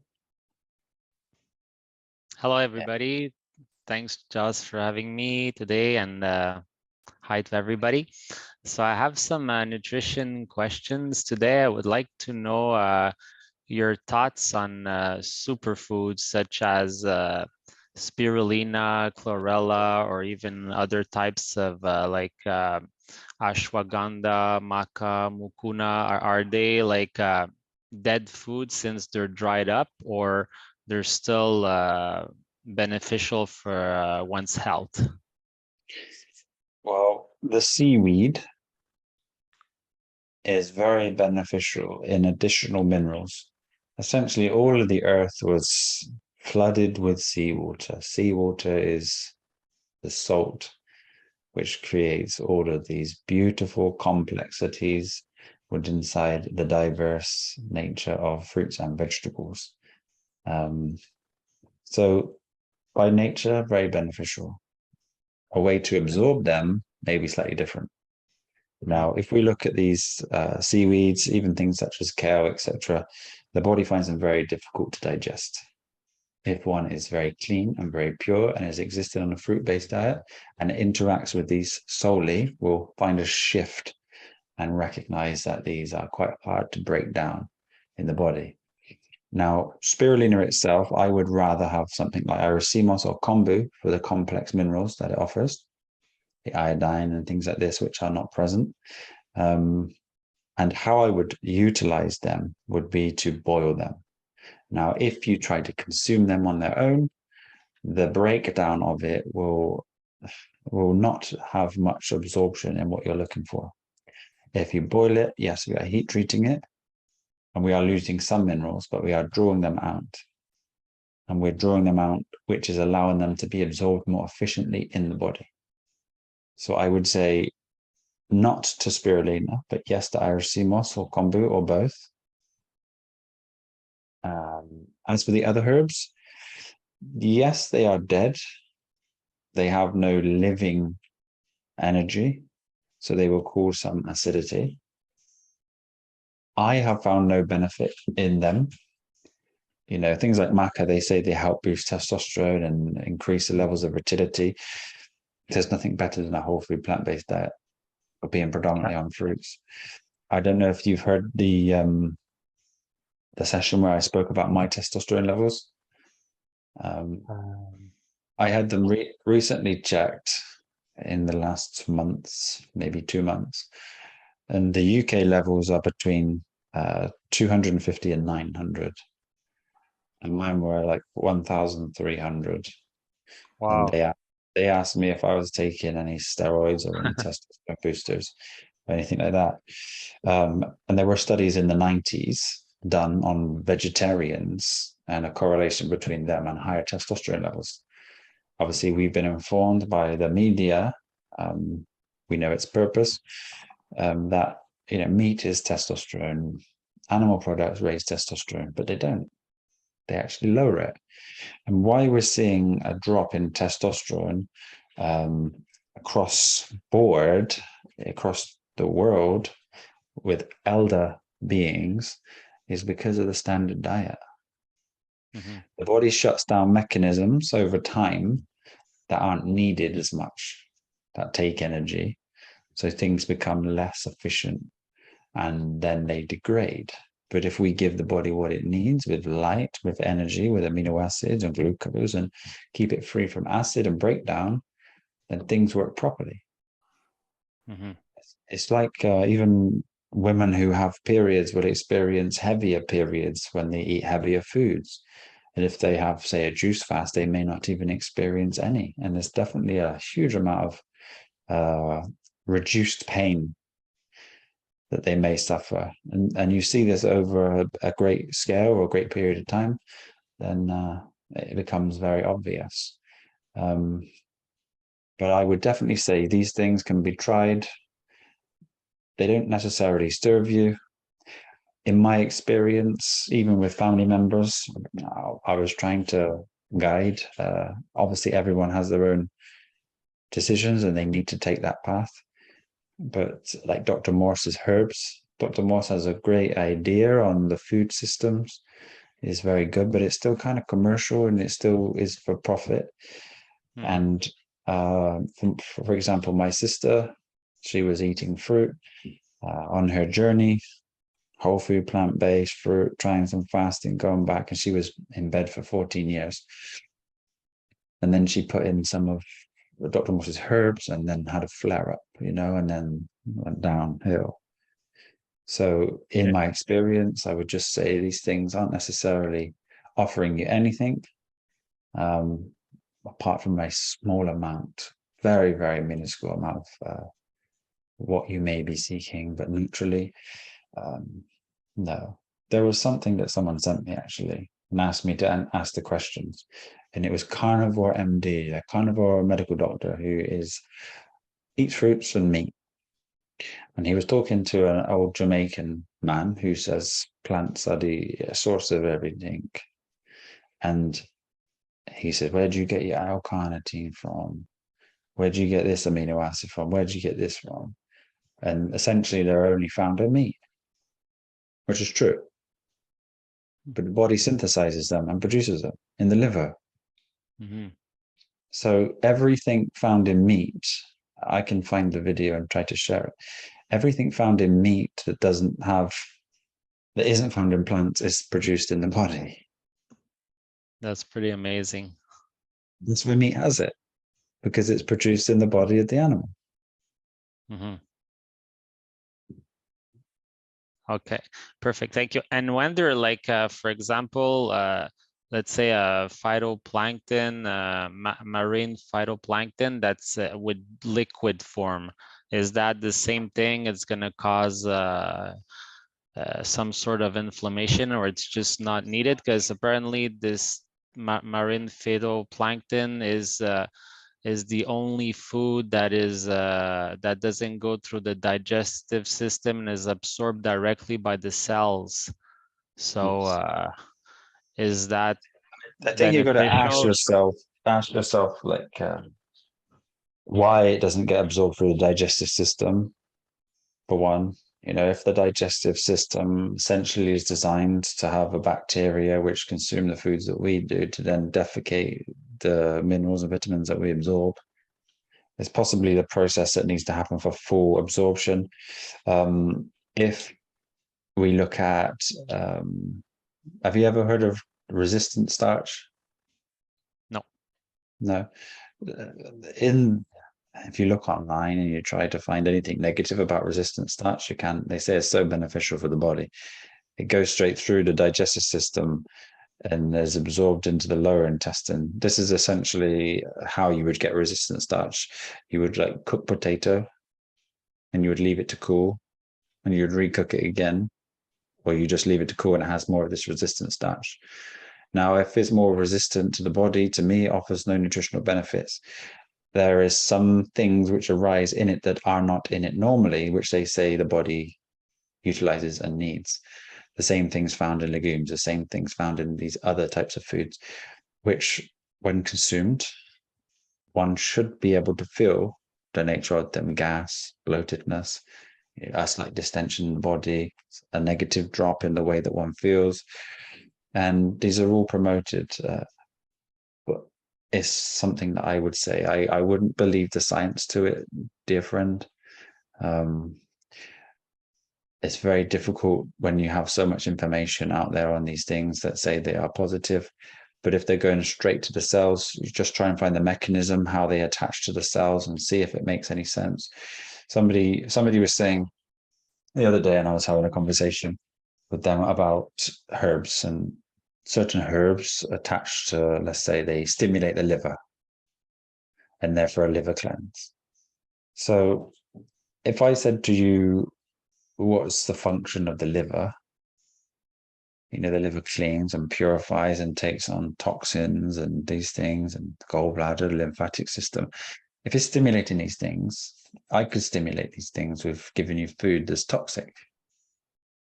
And then it stimulates them. And then they start to clean and clear. It's kind of like the gallbladder flush. The gallbladder flush fad that was mainstream, when the fats get broken down in the gallbladder. When you put an extreme amount of fats into the body, they build up these cholesterol balls or bile balls. And this is all that was essentially happening overnight. So people would drink, I don't know, 3/4 of a liter of oil with lemon juice and then excrete what they believe to have been in their body the whole time. Okay. The world is upside down, and when one turns it back the right way, everything is so simple. This is why the best thing that we can do for ourselves and for others is to get to the garden and eat the food that we can grow. Mm-hmm. That's been 24/7 worked by microlife, mm-hmm. by the sun, the stars, the moon. Okay, that's good. It's good to know, because I've been on a gluten-free diet for like more than 10 years, and also vegan, but eating some bad vegan prepared food, and I'm looking to transition to a fruitarian diet, such as you highly recommend. So, but I was putting a lot of these powders inside of my smoothies and thinking that these products, but like after hearing some of the Q&As and stuff, I think, like, from what I'm understanding, you're not adding any types of powders or super herbs or superfoods to your smoothies or nothing like that, right? Yeah, no, definitely not. Superfood is a marketing thing. Okay. All food is super. Exactly. Okay, perfect. Thank you. And what are your thoughts on boiling chaga and reishi mushrooms together? Do you practice? To drink? I'm sorry, what? To drink the the Yes, mushrooms. exactly. Boil them together and then store them, let's say, in the fridge for, I don't know, like 5 days, and to drink it. I've never done that myself. Stored anything like that in the fridge. I know mushrooms themselves are great to give you sources of vitamin D, which is one of the only things that you can get over the winter, tending to watch mushrooms grow over the winter. And they do have some B12 inside of them as well. You would just be drawing out the nutrients that's inside of them, and then obviously absorbing it through the water. It's not a bad thing. I mean, mushrooms themselves are fungi. Fungi has a relationship across everything on the earthly plane. You know, it's the biggest organism out there. So I wouldn't have too much to say. I would say that could be slightly beneficial. Mushroom tea is not necessarily a bad thing, but if you consume mushrooms, you know, they don't necessarily digest, but the body would take the absorb the water content that you would be boiling them out with anyway. So yeah, something that maybe you should just try, but you should find everything you need with your whole food plant-based diet. And in your transition, I wouldn't be too focused on the fruit now. I would definitely have it as a part of my healthy lifestyle. It's quite a journey to transition from like a veganism to like whole food plant-based into fruit. Allow yourself to get used to a food system. Make sure you have all the right foods in the cupboard at the right time. You organize yourself so you're never going to anything convenient as such, you know, packaged foods, etc. You learn to do everything yourself. It becomes innate. You have this as a part of your daily practice. It's your meditation, and then you move into taking things out, and then you add things back in, and you feel very different when you add them back in. Obviously, if you're having, let's say, nuts is the worst type of whole food plant-based you consume. You're eating nuts, you're making cakes, you're doing these things yourself, and then you have 7 to 14 days off them, and then you continue eating the food you're doing, you add them back, and you just feel slightly different. And then you make the decision that I might take these out, or you might not. But know that you'll live happy and healthy on your whole foods and any processed foods. This very vegan agenda, it keeps people unhealthy. Okay, perfect. Thanks. Because yeah, I don't think I'm gonna have a problem with the whole plant-based food. I like eating lots of fruits. I did some testing of eating whole days of only fruits or smoothies or juices, and I find it really tasteful and enjoyable. So that shouldn't be a problem. The only thing is that sometimes I would like to grab, like, let's say, a little piece of chocolate. So I was wondering, chocolate, cacao is a fruit, but if, let's say, the chocolate is like 85% and it's organic and fair trade, is that something that I could include on a regular basis, like a few chocolate squares, or it's not recommended on a fruit diet? I don't think you should box yourself in. I think these could be for your experience. I'd say cacao is a fruit, but the chocolate is a nut, a seed. So if you get the raw cacao, it's got over the seed, there's some sweet flesh. That's the fruit. And they dry the nuts out and grind them, and that creates the chocolate. Okay. The closest, I would say the best chocolate taste, actually, the closest best for your body to a chocolate taste is carob. Okay. And carob isn't a nervous system stimulant. Okay. So the cocoa and cacao stimulate your nervous system, and what goes up must come down. So it will have peaks and troughs and an addictive nature. But the carob, which grows on trees, many of them wild in Portugal and Spain, it grows like a bean, and it tastes very chocolatey. A tiny, slightly bit different in flavor from cacao and cocoa, but it's very, very close. Okay. And I would definitely go for that. So you don't eat any, not even cacao beans or nibs, you don't add them to any of your, to flavor it chocolatey? Why do you use carob instead? Carob, yeah. I would always Okay. use carob. Obviously, it was a transition. Okay. And then when I transitioned, it was just the elimination of things which weren't serving me the best, you know, and all nervous system stimulants are out of my consumption. So there's no garlic, there's no chili, there's no onion, there's no cocoa. But in your beginning phases, if you buy 100% cocoa or carob, not carob, sorry, cacao, and you get the blocks, like the chocolate, you just get a chunk and put that in with a date. Okay. And then you crunch them together and it tastes just like you're consuming chocolate, real Okay. chocolate. Perfect. Cool. Thanks for the tip. Yeah. And I wanted to know why don't you eat nightshades? Well, I do, but not regular, not as like a regular source of food, but it's more for those that are chronically ill and have inflammation in the body. So nightshades can cause inflammation. So if someone has chronic sinusitis or is on a healing journey, then it's best to cut them out Okay. for certain periods of time. Okay. And for example, let's say, have you ever heard of, probably you have, but have you ever heard of lectins? Because some people online say that, let's say you eat a cucumber, the seeds inside the cucumber contains lectins, and these lectins are harmful for the body. Is that true or not? Any seed and nut is designed to be planted, so it has protective mechanisms to not be eaten. Okay. Obviously, certain animals are designed for these things, like squirrels. But we see squirrels in areas that are, let's say, less than abundant. So they eat these things as something which has been developed over time. My mother has squirrels come to her window and she feeds them things like dates and fruit, and they love it a lot.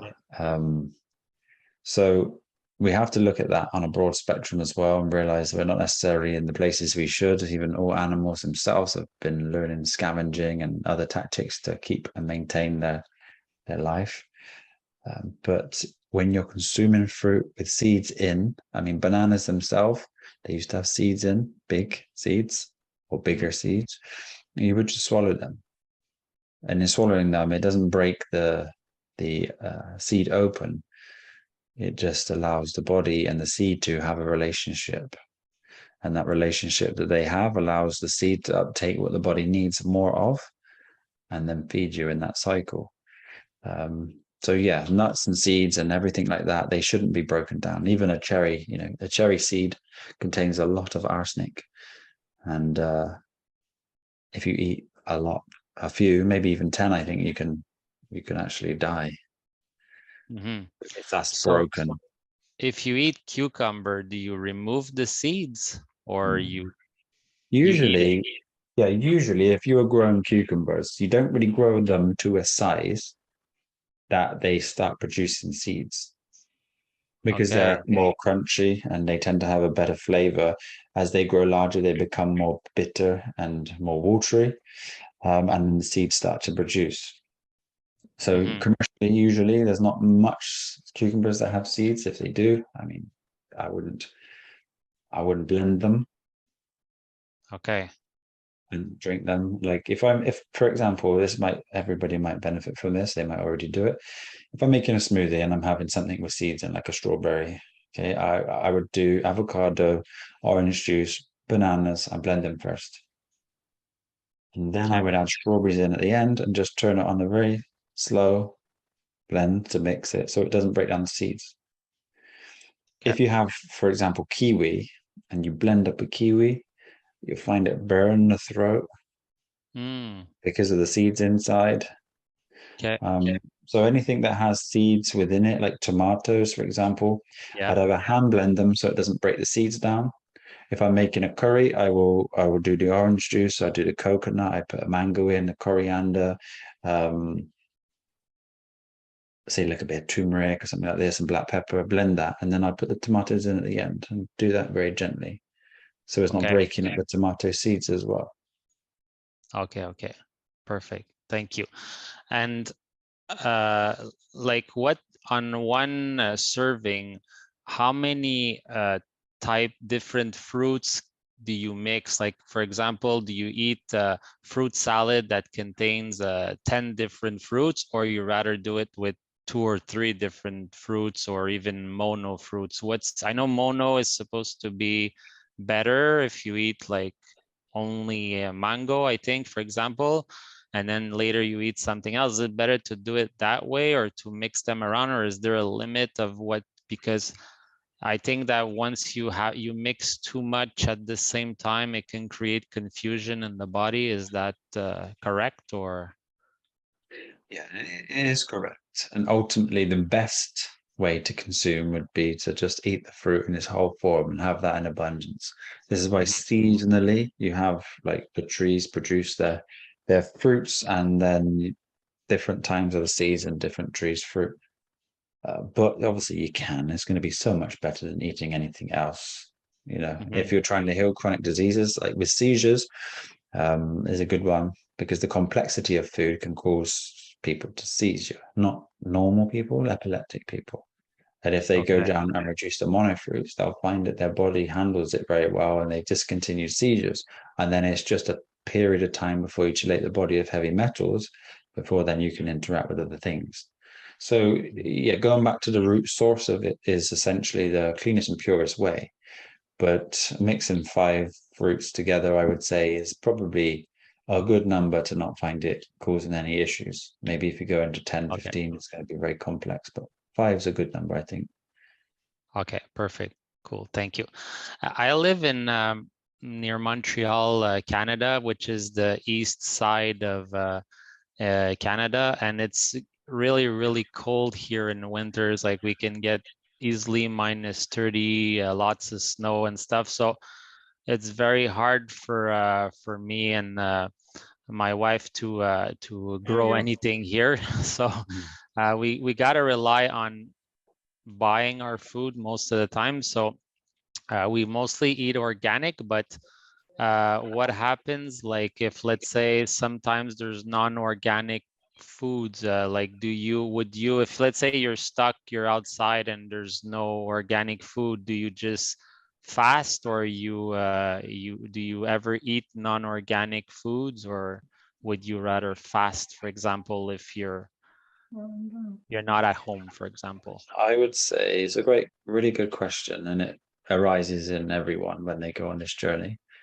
But the idea that we have to fast, I think, can be done for a certain period, but you don't want to be doing it all the time.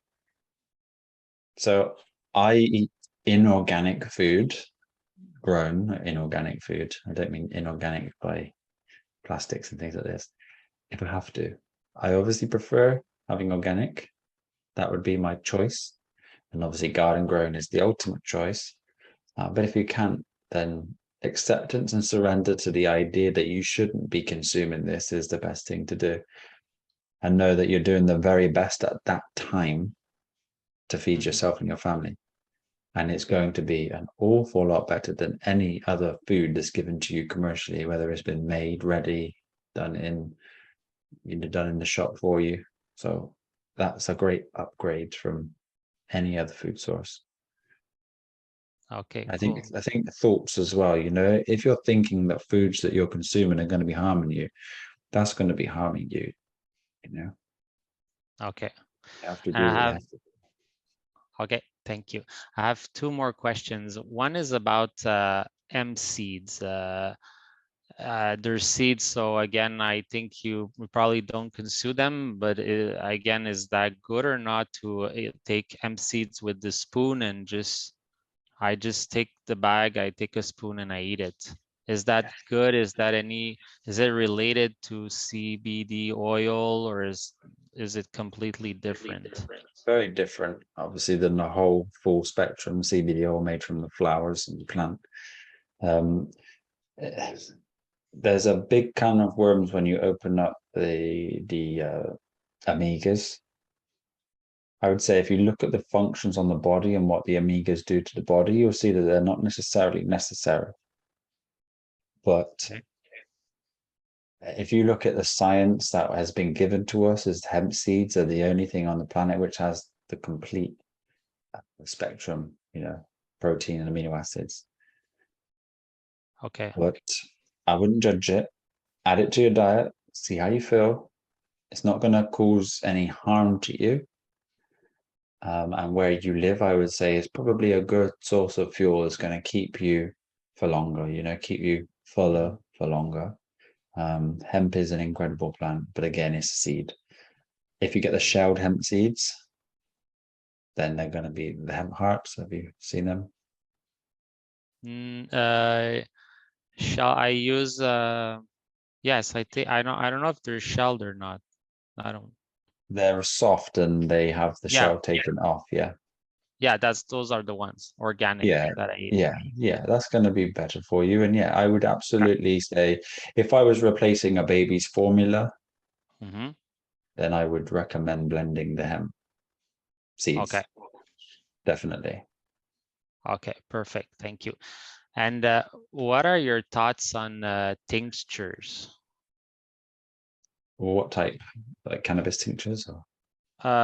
For example, herbs like they could sometimes do a mix. They have, let's say, ashwagandha inside and a holy basil, and there's all sorts on the market. Some add rishis inside. They do a blend for anything, like for stress, so they're like, well, I have them. Oh, 1 second. No problem. Like, for example, this one here is for stress. It has all sorts of stuff inside, rhodiola, holy basil, ashwagandha. But it contains alcohol. Is this good to consume? Because in all natural stores is very popular. That's what they recommend to, I don't know, help for certain things. Do you consume these types of products? Not personally, no. When you go into the realms of like storing things in alcohol, I find that when the alcohol is burnt off and you're left with the pure substance, is going to be the best. And that would be carried in something like hemp oil. That would be the best for the body to absorb alcohol. I mean, we don't want to judge these things. We can go through periods of saying, we shouldn't be doing this, we shouldn't be doing that. But what we've got to be is moderate and balanced at all times. And this is essentially going to create a place where we live in stress-free. Maybe look into the awareness aspect of things as you're going through this transition, which is absolutely going to be the journey you're on. And I know you're quite new to us, so we're just lovely to have you and to spend this time with you. Thank you. You're going to be getting everything you need. And another thing with herbs, the herbalist is a list of all herbs. Now, if you look at the herb interaction and the toxicity they have on the human body, you'll have an inner recognition. Like some dogs can't eat certain herbs because they're toxic. If you look at the profile of toxicity and doses of herbs to the human, just on Google, type in holy basil and toxicity, and you'll see that they're actually all quite toxic to us. But in small doses for seasoning and flavoring and things like that, they've been used for centuries. And then as for herbalism and herbalists, personally, it's very rare that you will see results or great results from this. If someone has cancer and they say, and take this herb, cannabis is a next level of herbs. This is the divine herb that has so many uses and so many benefits in its raw natural form for the body due to its own endocannabinoid system.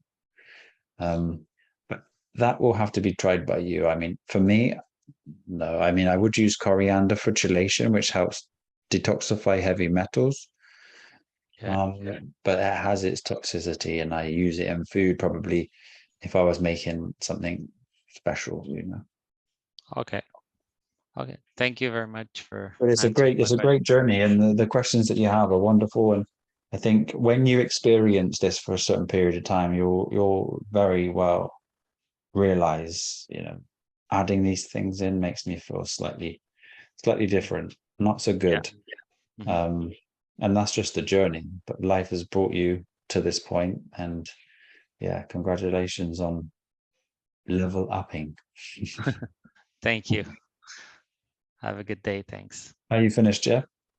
Yeah, I'm finished for today. Yeah. Thank you. Oh, brother, thank you so much. And I hope that you use this time so we can support you. And I know that you had that little question in the comments, but we are here 100% to help you.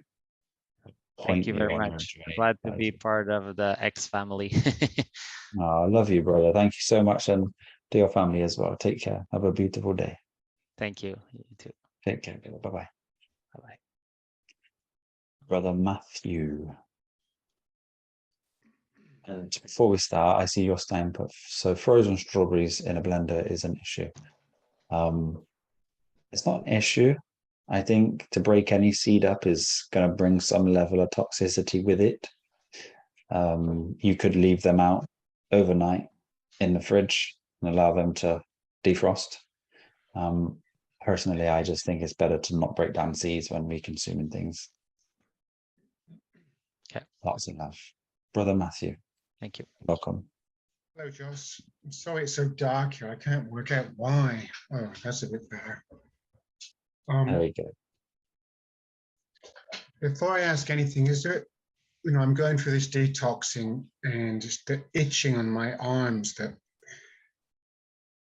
doesn't seem to itch all day long. And then when I go to bed at night, it just starts itching like crazy. And I've managed to control it a bit, but like last night, I just couldn't. And I just scratched the skin off because that's the only way I can stop it from itching. Okay. Are you coming off any substance at all?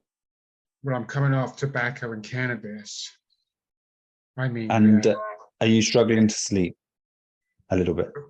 very much so. Yeah, you'll find that and have you got any skin liaisons or any like eczema or anything that's been scratched, or is it just skin that's itchy? But I'm taking the MMS, and so I'm having my whole face and my head and my ears, it's all like coming off like scabs. Yeah. Okay. So, I mean, obviously, if you are document everything that's happening to you, because I'm sure in about 21 days you're going to be in a completely different space. But when you are going through periods of like sleeplessness and coming off substances, you'll find that there's an insatiating sense that you need to scratch or get out your body. Coffee as well, I'm coming off. I've come Yeah. off. Well done. Good to hear these things. Not an easy thing to do. No, it's horrendous sometimes. It will pass. And a good time now is to practice attention-based awareness. I realize sometimes when you're really fixating that you can't sleep, you feel the heat rise and the itching agitation to get out of this body. And you can really shift that by what we were speaking of earlier, is taking your attention off and learning to give your focal point to the nothingness of space where these things don't exist. And in your bed, you will sleep. And when you fall asleep after not being able to sleep, you realize that the time you fell asleep is when you didn't think. Mm-hmm. Great practice to be had here, brother. And I am so glad that it will all be over soon for you. Let's hope so. The thing about dreams, many, many years ago, I was in a beautiful relationship, or so I thought, 5 years into it, and I just thought that relationship would last for the rest of my life. It was so good. And then something curious happened, but then I had this dream that was it was so vivid that it stayed with me, that I was raped by a horse with 2 dogs were watching that. It was absolutely horrific, as you can imagine. But what happened the week after that was this relationship fell apart. And a couple of months down the line, I came across somebody that told me, if ever you dream of a horse sexually doing anything to you, then you can be sure that your partner is being unfaithful and doing all sorts of bad things behind your back. So is there any truth in that? I think that's what you needed to hear. I feel, you know, everyone is on an individual path, and everyone that has something arising their awareness is for them. And everyone's dreams are very different. And I think that time, that was just for you. And I'm sure it brought some sort of closure for you. But I personally, dreams are just experiences. If you aren't able to control them, parts of your questions in the nature of your unconscious will continue to recycle even when you're trying to sleep or in your sleep as dreams. You know everything, you sense everything. It was probably a sense that you had. Sure. I'm having very, very interesting dreams since I stopped. You know, when I was smoking marijuana, probably on a daily basis, I don't remember any of the dreams, but now I'm remembering them all. And I bet it's like an action movie for you right now, isn't it? yes, it is. So I'm not going to go into those because I know they're just for me. But one thing my mother used to do when we were kids was she used to give us raw potato to eat. I don't know if that good or bad or. I think the way that we cook these starches and these vegetables is because it allows things to be digested better. Root vegetables, also like nuts and seeds, have some sort of mechanism in them that needs to be broken down further by us. So I would say I wouldn't eat a raw potato. Definitely steam it or cook it in some way. We know that No, I'm not going to eat them. I just wondered why she would have done that because there's I some quite old like- white shells out there, you know, which still ring around the circuit of consciousness. But definitely a potato or a starch will be more beneficial to you, steamed, cooked, as are lentils, legumes, nuts. Nuts sometimes, you know, you have to roast cashews for them not to kill you, you know? Yeah, yeah. In fact, you saying that, Joss, I remember the cashew trees. There's one fruit they can't export because it's so ripe on the tree. And they have those Cashew red. apple. Yeah. Those Did are you ever delicious. try it? You did, yeah. Yeah. Many, many times. And only each fruit has one nut underneath it, right? Yeah. But they have red and yellow fruits on the same tree. Yeah. Which is interesting. Yeah. I don't know why I came back from Brazil, you know. Well, it was a long story, I do know, but anyway, the other thing is the MMS test kit that you sort of sent me, that one's not available anymore. I couldn't find it at all. They bring new batches every first of the month. Do they? Okay. Yeah, so if they sold out, then they will have some on the first. The only other one I got is my brother's been taking this one. Oh, you can't even see it, but it's chlorine dioxide. And you can get it from millets. Is it already mixed? No, there's two bottles. One's chlorine dioxide and the other one's the acid stuff. Okay. It's like because the MMS itself is like a water purifying product. It Yeah. purifies water. But the thing is, when it's been in the water for a certain period of time, it doesn't have the oxidation value that is beneficial to the body. So when you mix it, you know, you drink it once you've added the water after you've mixed it drop for drop. That allows it to have the over excessive oxidation in the body, and the pathogens, they don't like that. No, they don't. The only thing is this. Anyway, I'm fine with that because I've got all the old stuff, which has kind of changed a bit over the years. But I'm doing that, and I can feel it's having an effect anyway. So Good. that's fine. I'm And glad that you decided to give it a go, because I think it's a good time to be able to, give some evidence to some people. sure. They need it. So I'm not actually fasting while I'm doing the MMS because it's not advisable on an empty stomach to be taking that stuff. Yeah. So I'm doing 3 weeks. I'm just having fruit, nothing else. Wow. So after the 3 weeks protocol finishes, I may continue it a bit longer. Yeah. When I finish it, then I'm going to hopefully do a water fast. How many drops a day are you on at the moment? How many drops a day? 24. 24. Okay. That's good. That's good. And you're finding that all right? Yeah, fine. Good. I'm glad. I'm glad. I'm glad that we've reopened this can of worms for you. Yeah, definitely. Aligned good. It's all good. So look, I That's know good. you've been on here for an awful long time, and I'll let Oh, you go. mate, if you've got some things to say, you please say them. I'm here for you. We are Well, I've all got here for you. lots of folks have given me advice on the itching, and I mean the rubbing banana skins on it. That worked for a little while, but now the only thing that seems to stop the itching when it gets is I put toothpaste on it and then deep heat, and that seems to take my mind off it. That's all that's happened, mate, I feel.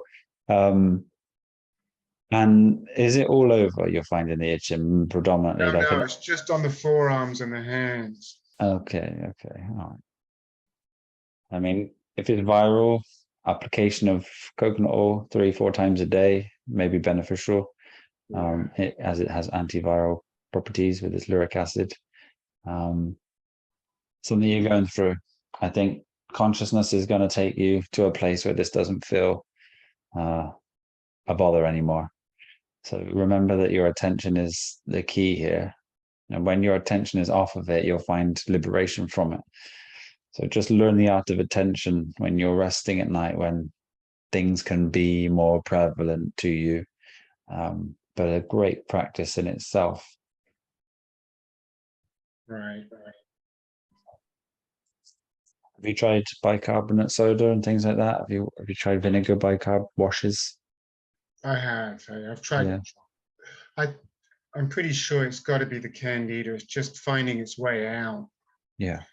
If you think that, while I was in the first 5 years in Brazil, I was having antibiotics injected into me day and night, practically for 5 years. So you can imagine and other horrible things like that. And then the AZT and all the other stuff on top of it. I'm going to have to go through a bit of hell to get back to the 0 point, right? It's all going to be a journey for you. And I think very soon it's going to be a huge level of freedom for you. And then you can get back to just enjoying every single moment in your wonderful life. Yeah. Thank With you. all of the great things that just happened to you. These And all random the things you talk about, like, years ago, I used to have a studio and I made lots of sculpture, and I had all those moments, but I'm finding them difficult to get them back into my life. It's effortless. You got to try to not do these, not try to do anything, just stay in the flow. Yeah. That's the key. With the thoughts, they take away expression, and it's only in your expression do these things come. Okay. To express yourself without thought.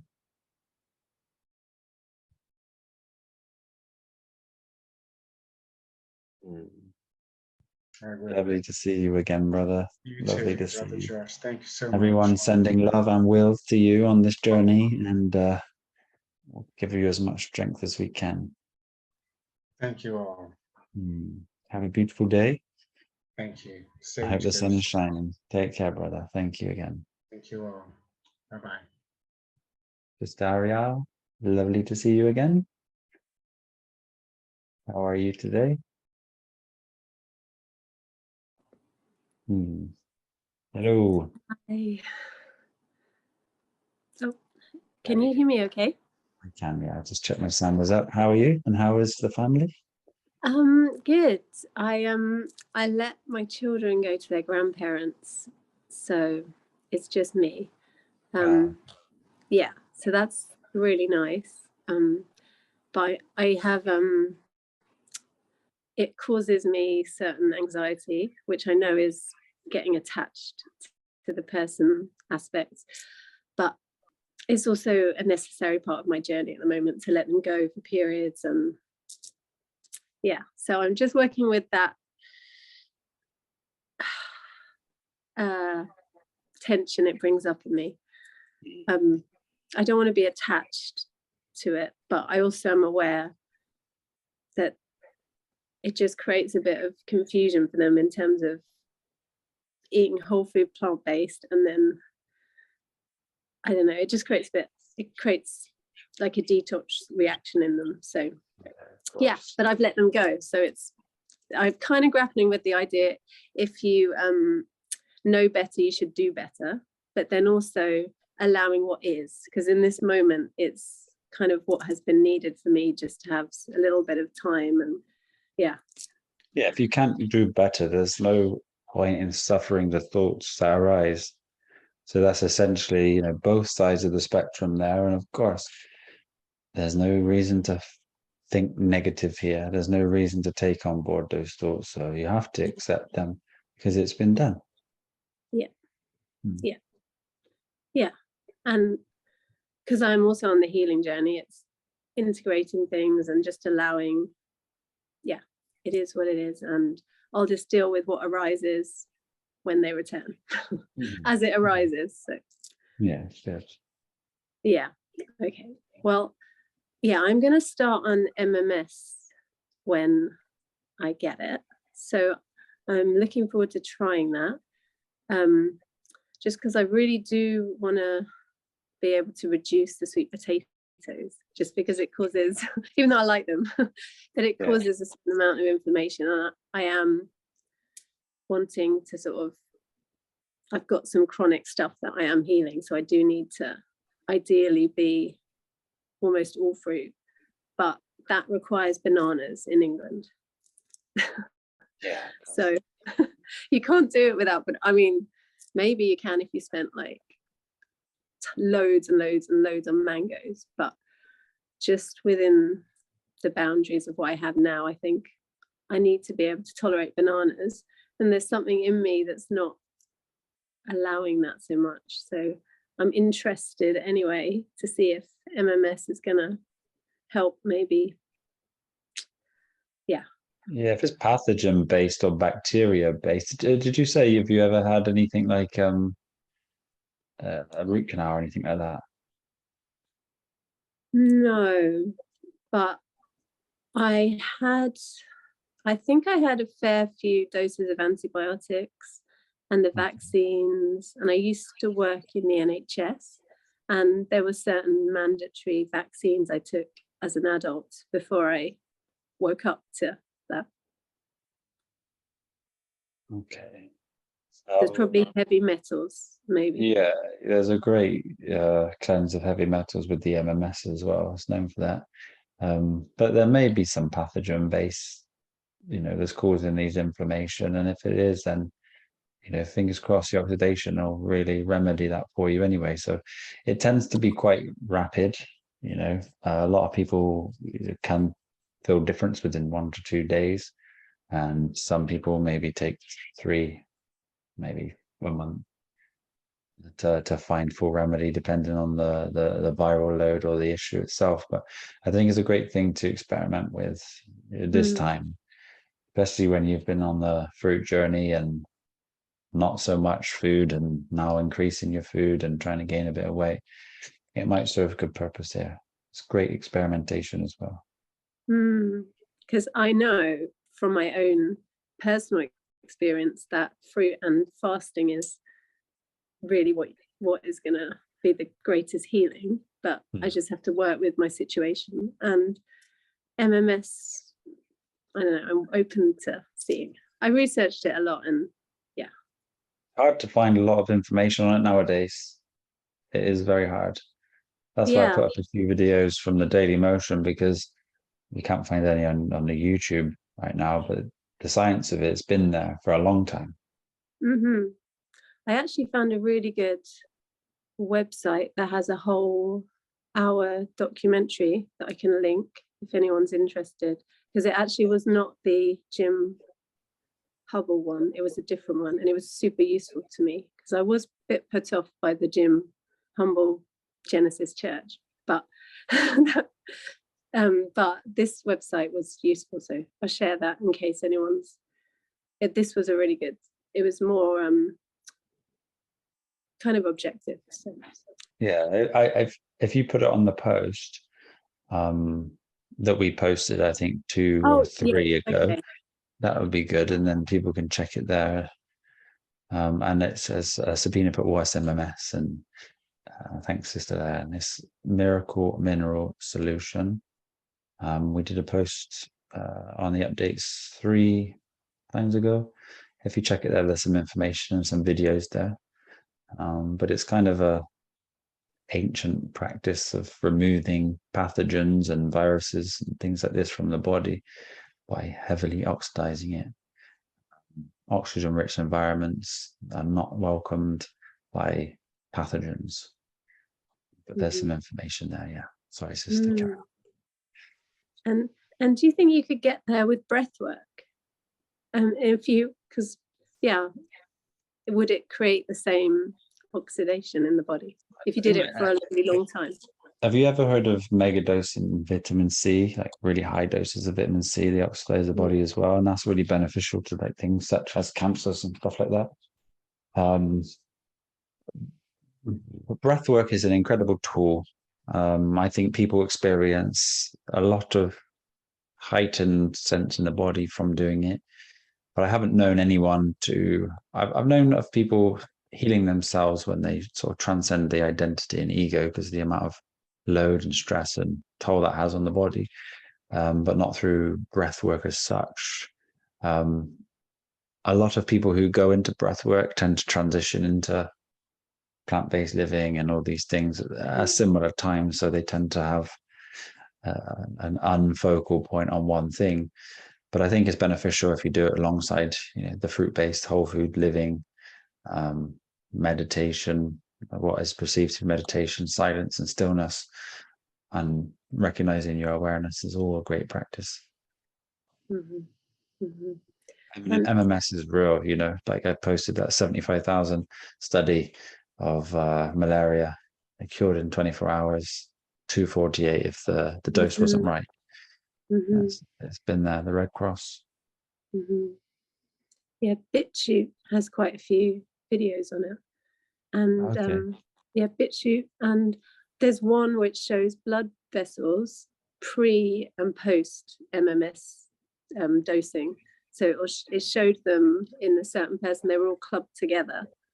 And then an hour later with the MMS dosage, they started, the blood vessels were moving freely and energized by it, by the oxidization. So yeah. People use it a lot on their pets as well, don't they? Mm-hmm. And they've experienced a lot of wellness in their pets instantly. And I mean, even from things such as snake bites and spider bites, it's a great tool for having an inexpensive way to remedy these things. Mm-hmm. Mm-hmm. Yeah, I'm really interested to see after I've tried it on myself, because I'm now dealing with certain sickness in my children, where they're fine, and then obviously they eat something. So I'm interested to see if that's going to be a solution for that as well, because it might help navigate this reality a bit. Yeah. I'm sure in time that your family will come around to the way that you eat and recognize that they should also implement that when they have your wonderful little seeds around. But for now, everything's perfect. You don't need to fight anything. Yeah. And I'm wondering if they will, just because I wonder if it's actually just a lesson for me to be non-attached, because I was very, very attached to veal fruit and didn't necessarily benefit me long term because of my location, and the bananas. But I wonder if it's just a lesson in letting go a bit. They're going to eat other stuff, and I have to let go, and it triggers me. And it's my journey to be able to know they're going to eat that and not react, and just be at peace with it. So remain peace at all times. Even if you come to a space where you wanted to, as you have done previously, I don't want them to eat this. The scenario that may happen is you don't take them around there, which you didn't before. and then the relationship breaks down. But each time you've got to do what's necessary for you. And I think in seeing you, them seeing you change, and it can be quite scary for them. Obviously, then their opinions come out and think you're doing something wrong. They think they're doing what's best for the children because they're not getting it with you, so they're going to give it to them. And it's just this big circle. But essentially, they're your flesh and blood, and you got to do what's right in the guidance of them. But also, it's creating a duality for them at such an early age that they'll know what it gets like when they eat the non-foods, and then the awareness will be in your children how they feel when they consume those foods. So when they're older, they make the right choices quickly. Yeah. You know? The thing is, though, there's such an addictive quality to these foods that they want them. So they almost, because they've had them, they at first they didn't want them at all, but because they were given them, now they have an addiction. So, so if they spend a long period with me, no grandparents, when my grandparents are away, then they don't so much, less and less, they ask for it less and less. And then I try and do transitional things like the flatbread pizzas and the lentils, and then they don't want that anymore. And then it's just fruit and potatoes. And then, yeah, so then they go there, and then they're more, there's more of an addiction there. But, so like you said, it's just something that just needs to be transitioned, and these things take transition. So you know, if they're having sugar and things like that, it's 10 times more addicted than crack. So yeah, I don't think they're having sugar. I think my parents get that, but actually sometimes they are, just because some people give it to them as a treat. And okay. Anyway, I'll work on that. It takes time. Don't tackle too much at once. Just each individual time that you get something, just do what you got to do in that moment. And I'm sure that everything that you're doing is absolutely 100% right for everyone who's in this scenario. So at least they are very happy when they go there. Yeah. There's just one question. So it's just that being in the flow, and if your flow is, because I can experience some adrenal fatigue experiences and come and go. So one flow could be like, oh, I don't want to do anything. But the highest path could be like diligence and overriding that, and being, no, well, if I do something, that's going to start to get energy flowing. So, but then that is working hard against, so it actually doesn't feel easy. It feels like hard. But if I went with easy, that could be like, I'm not going to do anything. So, yeah. I don't think you need to question when you feel that you need to do something or not. If you feel tired, I think it's just doing what's necessary, you know, and then just resting. Rest is very important, especially if you have like adrenal fatigue or any nervous system issues. Yeah. So important. Don't feel like you're lazy. Don't feel like you have to do something because you're not. Definitely not. I think you should just allow yourself to rest at the time you have now. Just lie down and enjoy that time you get. And if you can make something for them for when they get back, so you haven't got to do it with them and have all the rush, the panic of looking after them and making dinner at the same time. Or they say, Mum, come and look at this. Mum, come and see this. Take it steady. You're absolutely entitled to rest. That's what you're supposed to be doing. Okay. Okay, thank you. That's useful. So basically, if something feels challenging to do at that point, and you want to rest, if you don't need to do it, if it doesn't need to be done, then don't do it. Okay. I think especially now. And we all shouldn't do things that we don't need to do because we feel like we need to do them. A very good idea in transcending that is just not doing them and remaining peaceful. Okay, that's really useful. Thank you. Give yourself a break. No need to think these things. You're doing incredible. It's hard enough bringing one child up, let alone two, and you've got two beautiful children, and things will get easier. Especially this journey has brought you to this place. So there's a great future, but enjoy each moment. Oh, thank you so much. So It's much very good to see you. And each time you see you, you're looking more and more vibrant. So it's really good to see. Thank you so much, and love to the X-Fam. Yes, and love to your beautiful children as well. Say we're sad we missed them. No, I will.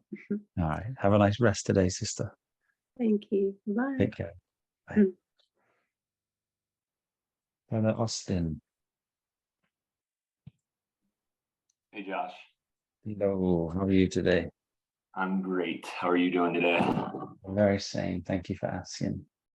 Yeah, great Q&A so far. I just have one quick question, and it's about regarding DMSO. If you can talk about that compound. I hear that it also has synergy with the MMS. Have you got any at this present time, or are you using it? I ordered a pack of the MMS, the 2 bottles, and then a 3rd bottle came with it of DMSO. Nice. And are you thinking about doing a protocol Yeah, together? so I Just want to do a protocol. I am starting a new job next week, so I don't want to like be detoxing too hard, because I'll be needing to have my mental capacity there for this new job. So Can I ask what you're doing in this new job? If you don't mind? it's a work at home remote job, and I'm going to be doing sales for the restaurant industry, software and hardware and POS systems. Good. Oh, that's nice. And I think we were speaking a few Q&As back, weren't we, about you transitioning to working life and if it's going back or going forward. And I'm glad that you're in a space where you just got to do what you need to do and just use it as an experience to enjoy life. Mm-hmm. Yeah, Are you I'm thinking- looking. Sorry, it's cutting out a little bit. I think was it's on gonna my say- end though. It's But okay. yeah, we were talking about that, and I'm really glad. Like, it's a means to an end. I'm going to use it to learn how to day trade, and I want to learn that skill so I can be free and do that anywhere in the world. But the mentorship costs money, so it's going to be nice to pay off debts. And like, I went from making less than 1,000 a month, and now I'll be making over 10,000 a month, and it happened in like 2 weeks, you know. So, and I think I know a lot had to do with, I recorded affirmations and I printed out stuff all around my room, all regarding wealth and finance, and then it just kind of happened. Yeah. It's all you need to do. And I'm sure the more you do this, the more you realize that what you write down becomes fulfilled so very, very, very quickly. Yeah. That's great news. Incredible.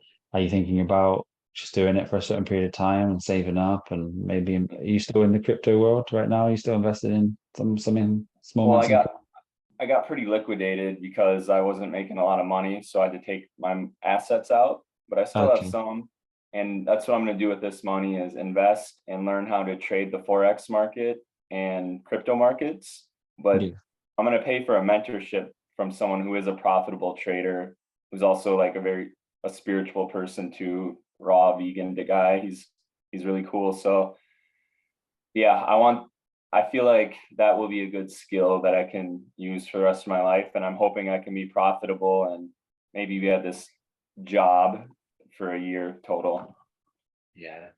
I don't know how much you have been into the XRP realm, but I think that's something very good to have a life transforming wealth if things work out with that one, as it's designed to take the backside of the deals between the banks, and it's starting to sort of manifest for them right now. And this court case that's happening between say the CEO, the name, SEC.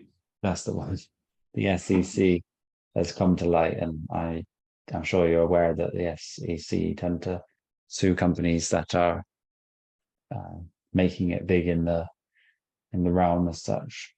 But right now it's at a very good price, and its capabilities are, being shown in the world, transforming money as it transitions to the cashless society as such.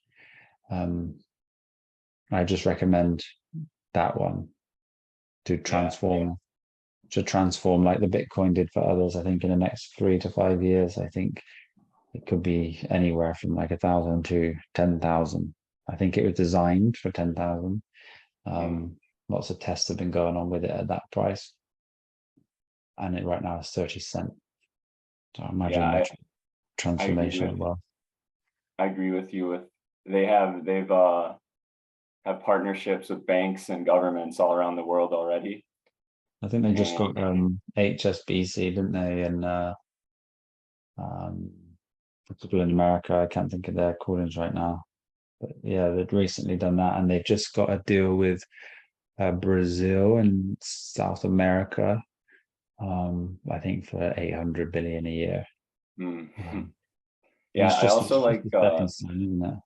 Sorry, There's carry also on. one called XDC.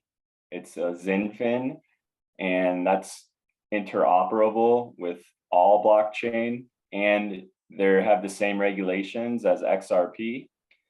And they're going to get into trade finance, which is a $15 trillion industry. They're set up to get in the financial trading markets. So, and it's completely decentralized, more so than XRP, which is on a ledger. These are ran on validator nodes from people who are very much into sovereignty and freedom. So they'll shut down the network if it gets taken over by a centralized interest. But I think XDC has a potential. Right now, it might be like 2 cents, and it will easily hit $1 to $10 in the next 3 years. Did you say XDC? Yeah. That's right. Do you know if it's a security or a currency? It is. It's a blockchain. It's its own blockchain. I would say it's I don't know exactly if it would be classified as a security or a currency. I think that's the thing that needs to be found out. If it is a currency, then it will take over. But as XRP, it's not deemed as a security. It's deemed as a, well, at the moment, that's the whole court case, you know. But when it's deemed as a currency, then I don't think anything's going to be stopping the power of the XRP in taking over the big payments that go on behind banks and countries and exchanging currencies as such. I think it'll be exchanged into smaller things like Bitcoin and things like that. But those things that go on, I think that's, for me, I just have a feeling about the XRP. Something in my awareness a long time ago came to me and was saying, this is the one you need to invest in, probably about 8 years ago. And I had no interest in crypto, but observing it and seeing a few people in the game, speak about its capabilities, and it's been in the game for 10 years now, and everything's arising for it. It looks like it's going to be something to help transform people and the wealth. Yeah, I made a post in our forum for the XFam about XRP. I was actually drawing the torus, and the X marks the spot in the middle. In the same way I drew it, with like a U on top and a U, like a vortex on top and a vortex on the bottom, is exactly what the XRP logo looks like. Okay. And even XRP is like, V is the master number, and then the full magnetic light. And I always look at these words and just see which one has the highest resonance inside the world.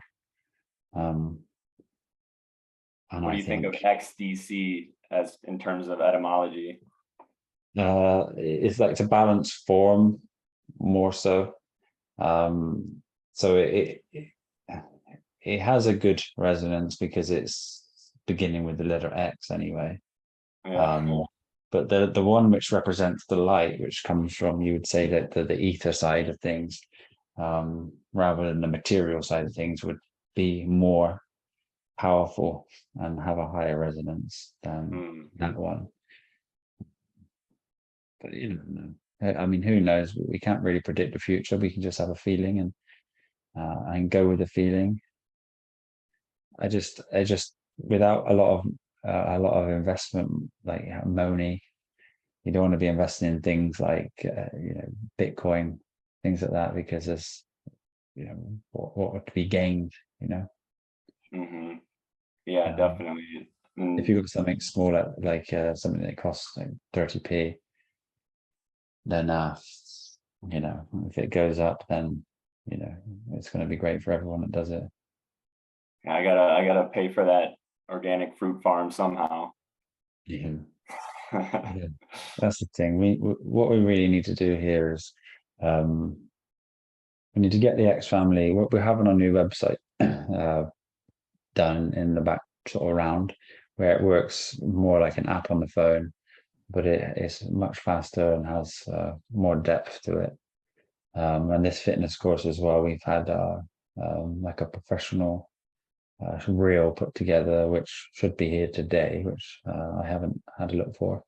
And if we can get ourselves more known by using social media and we have more members, and essentially the X family would be able to pay for these things to fruit. You know, you just need a significant number of people to allow it to happen. That's essentially the goal. But these beginning times, you know, and the way that we are and have been predominantly focused on the higher aspect of consciousness, which isn't so mainstream.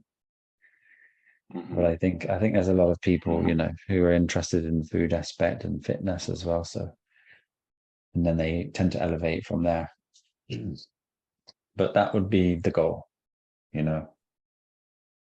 That would be the goal. Transition everything from this website into land and fruit forests and places where people can elevate awareness and enjoy that's the simple life mixed in with a small amount of the world to just get what everyone needs to live happy and healthy, you know. Yep, it's happening. Yeah, it's on its way. It's just doing exactly what it needs to do. So yeah, I think everyone was like in a rush to get it done right away.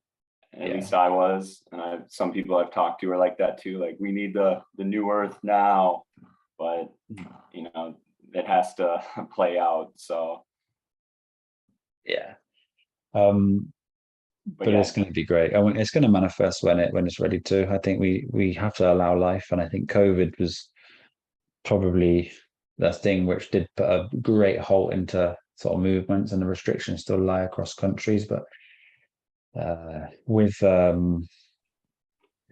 the whole situation, there are people in connection who are billionaires, and they're doing their things to do communities, and there's a slight alignment, you know, happening somewhere. I can feel it. So we just have to hold on tight and keep doing what we do, keep trying to grow in our gardens when the weather permits. And as you said, I think it's a good time for you to save. So life has brought you to this point. As for, I mean, earlier on when we were speaking at the beginning, we went on the tangent, was DMSO, yeah? Oh, sorry, I missed either a half hour of the beginning. You said you talked about it already? No, with me and you, just the beginning. Yeah. So I'm getting the DMSO in along with the MMS. And I just want to know in general what you know about DMSO. I believe it comes from trees. The cellulose fibers, isn't it? Is that right? Like something like that. And it's a sulfate or sulfite process, isn't it? But essentially it's like a solvent. And they claim that like viruses are also solvents, and it's a way of detoxifying the body. And it's probably claimed to be the most natural way to do it, so the body can detoxify itself and become healthy. I haven't actually used it or seen anybody that's used it. I think with the MMS side of it, I've seen that, and I've seen how it helps people dramatically and quickly eradicate these things. But as it's brought to the awareness, I think it could be useful to do like a little post on it, and maybe I'm sure some of us will innately tend to lean towards something like this and try it. But I would say the MMS has more use diversely than this would. How much research have you done Because essentially with the virus in our body, the virus is not the issue. The virus is activated when it has to detoxify the body. So essentially, they claim that the virus is a solvent, DMSO is a solvent. So it would act like a virus in the body, but not a virus that's creating a sickness, a virus that's getting rid of the sickness.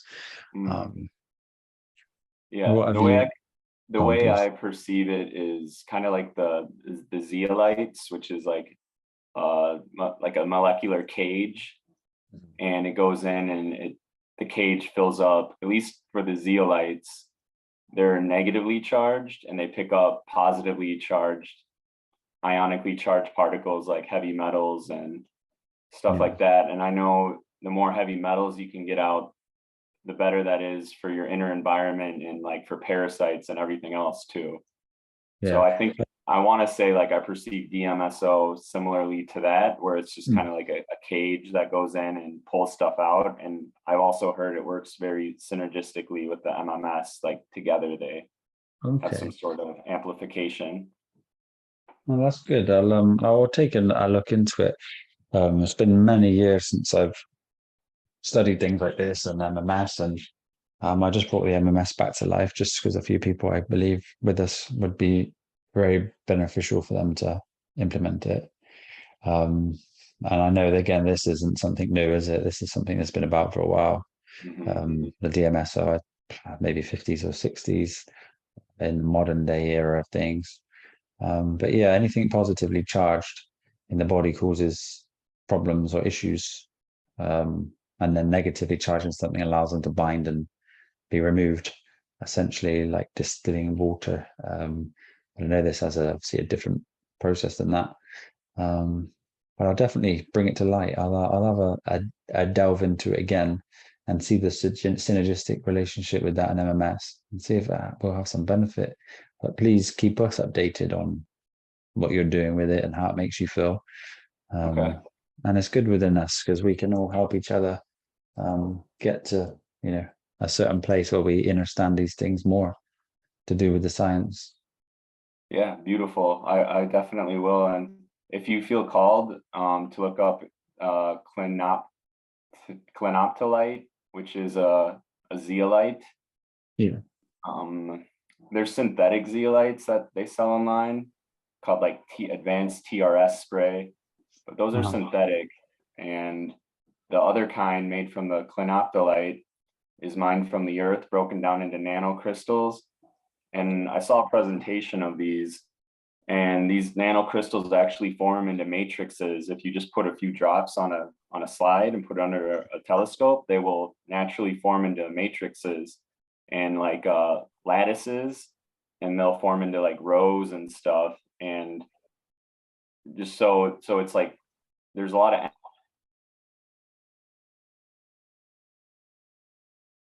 I think we lost you.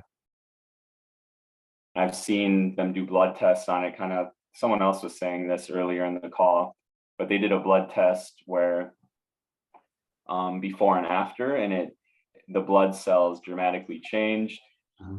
So yeah, I think that's really good. And actually they've been doing studies that it gets rid of graphene too. So anyone who's got vaccine toxicity, like this has been proven by people. So yeah. Yeah, I'll bring that to light. I'll spend a couple of strongs on it and then I'll make a post and share that and try and get some videos together. So I'm sure it has some benefit. Absolutely. Especially if there's a lot of science on it. Yeah, I'll send you something on it. Yeah. But cool. Yeah. Look forward to talking to you more about this and seeing people's results. Do you have any recommendation? Should I take it every hour, just a couple drops so I don't detox too much for the MMS? It depends obviously on what you're trying to do, but I would recommend if it's just for a trial and error to see if it makes you feel different and better or heal anything, then slow and steady will always win the race here. You want to just build it up so the body just tolerates it better. I've learned that the hard way. Slow and steady is always the way to go. So yeah, I'll start slow. And all right, cool. I tried to make it quick, but it went a little longer than I thought, but it's always a pleasure to talk to you. No, it's lovely to see you, brother. Thank you so much for your time and energy. And as always, we love you so much. Much love. See ya. Take care. Bye-bye. Sister Diane. Lovely to see you. Have you with us? Hi, hello everyone. Hello. Happy to be here live. I've watched probably all of the replays back to the beginning ones. I feel like I know everyone already, have sort of, a relationship with people in my mind that I've just seen in recordings. So I'm mostly just happy to be here among you all. Well, we're happy you're here. Thank you. So as far as questions, it's funny or not, but I always find when I think of a question that I'd like to pose, I, contemplate it, try to get clear on what it is I want to ask. And instantly I imagine what would be said in response. And then I no longer have the need for the question. That's what usually happens. And then, which is great, right? That's the point. And I think I was just listening to your Thursday call with Brother Jostein, and you were saying how we can imagine a dialogue, we can have a dialogue with Jesus or Buddha or anyone. And I suppose that's sort of what I've been doing with you. You've been sort of guiding me, through my realization of what might be your response to a question, or would be my response, or really, I guess that's all the same, isn't it? So I think after watching Thursday last night, I had watched it and I was coming to the realization that I'm at that stage where I'm still choosing effort and doing and choosing thoughts and such. And so I was trying to formulate what question I had in moving into the next stage. And I thought, well, I know that the earth provides everything, that, everything I could ever need is here for me. And my thought was, well, I don't live in a place where the earth can provide for me. So then my next thought was, well, is it just my belief that is true, that holds me there? And I guess that, my responding thought was, well, it's the letting go of that concept, that idea, that can allow me to move to a space I would more prefer, whether that's physical space or just, move me into that where I'm wanting to be, where. The idea that separates you from that is scarcity and fear, because there's a program that's been placed out there that what you have right now may stop. You're being provided for consistently all the time. So it's the thought that takes you from there that needs to be transcended. Because you are provided for. In this day and age, you live in the place you live in because it can be provided for you, and that's why you're there. If you wish to provide for yourself, then obviously you take steps to get to a place that effortlessly will unify with that. But that's all stemming from a fear that something may stop. Yes, I see that. What if? There you go. The illusion. What if? Because Yeah. when you study the world, like even, it's hard to say without having things censored and taken off, but how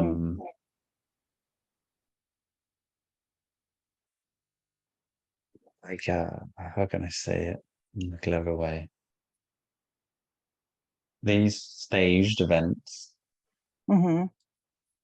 they are Of the flag variety.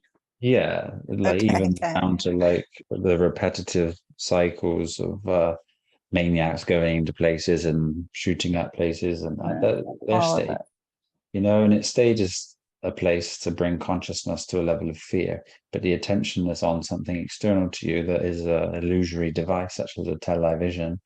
That's what creates the fear. Without that, you wouldn't have it.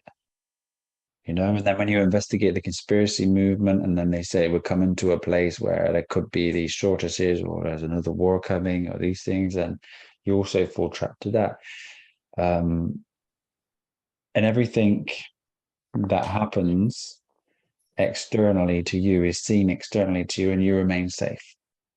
But if you identify with that possibility happening to you, it's already happening to you via the emotions that you get. But you'll always be safe. I can promise you that. Even through these times, you'll always be taken care of. And at the end of them, you realize that there was no need to fear it and everything was okay. So it's better to do it now than then, and build up the recognition that there's no need to worry. You're already creating this. Why would you create something like that for yourself?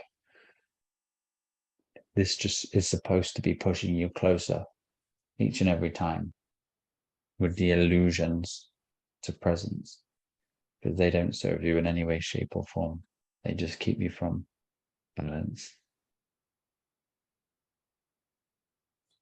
And I feel like I know that conceptually with these larger things, and I get stuck in the smaller details of my life, you know, the rent, well, what if I don't make enough at work to pay the rent or the thing, and yet I know that's an illusion, but I guess it's just that, the practice of catching those thoughts, even when they come in sneaky ways and disguise themselves as other things, and noticing them and just watch them drift by. The less And you not- have, the more free you become. Yes. And it continues to happen in that way. And you just have to ask yourself, well, what if, this happens? What's the worst that could happen? And each time it's only the thought that really takes it from you. And having the idea that if you didn't have enough to pay the rent, then consciousness always looks after you. Right? If you keep on suffering and surrendering, all you're doing is pulling in a suffering vibration, which allows suffering to take place. So if you're free and you innately let go of these ideas, your vibration is so high that you pull in the higher experiences. Thus, that vibration would never be homeless. That vibration pulls in the abundance. But when I said, the less you have, like, in the moment, homelessness is an idea, isn't it? But let's say you didn't have enough for rent. I'm going to base it on the UK because I don't live anywhere else. But there's people that don't pay their rent to their landlords for like 3 or 4 years, and they can't kick them out. They can't kick them out. I realize as you're saying that it's not the homelessness, it's the, oh no, then I have to hide. It's some attachment to a judgment or idea about myself and how I would feel being that person who's dodging the landlord kind of thing. So that's where I need to contemplate. That's a great thing to put this into perspective. Let's say we're going to be a drug dealer, okay? And then someone who buys drugs from him and sells them, he lost all his money. A drug dealer's ringing him. This guy's not answering. He's running around trying to hide and duck the calls and things like this. Now this man's getting stressed because he's just trying to call him, and now he has to go and find him. So now he's building up all this stress and this negativity because this one couldn't just be open and honest and said, this has happened. And he goes, okay, we can work this out together. I don't mind taking my time. But if I'm having to chase you and run to you, ask people where you are, you're building up all this negativity. And in the beginning, if this guy didn't listen to his illusions and just spoke the truth, it would have set him free. But he's built up all of this falsity and negativity around him because he couldn't just do that which was right.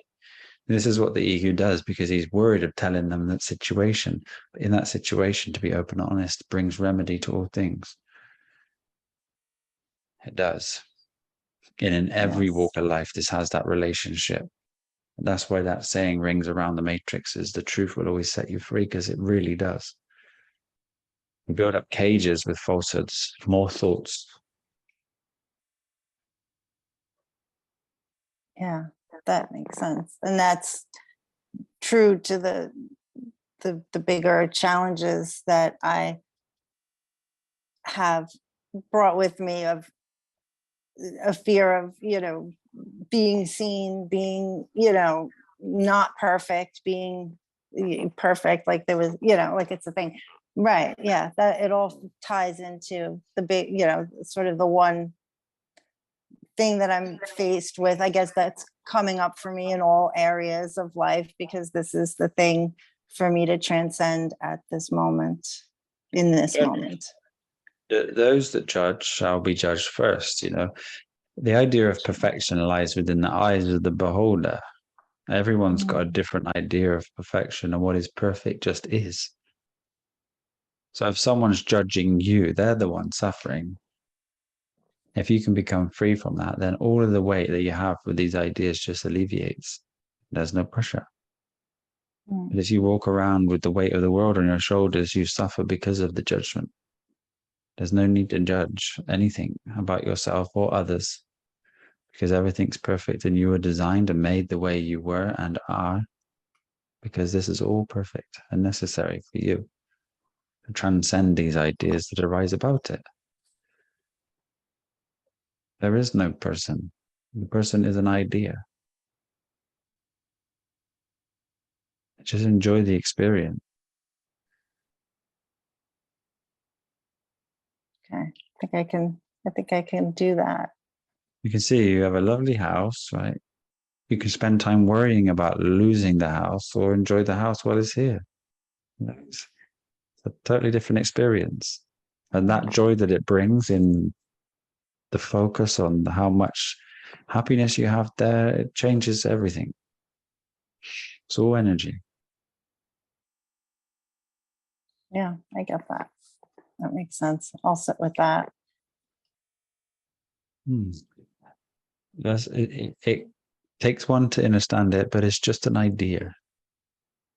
It's just an idea. You're here and you're now. And everything that you have, it's because you deserve it.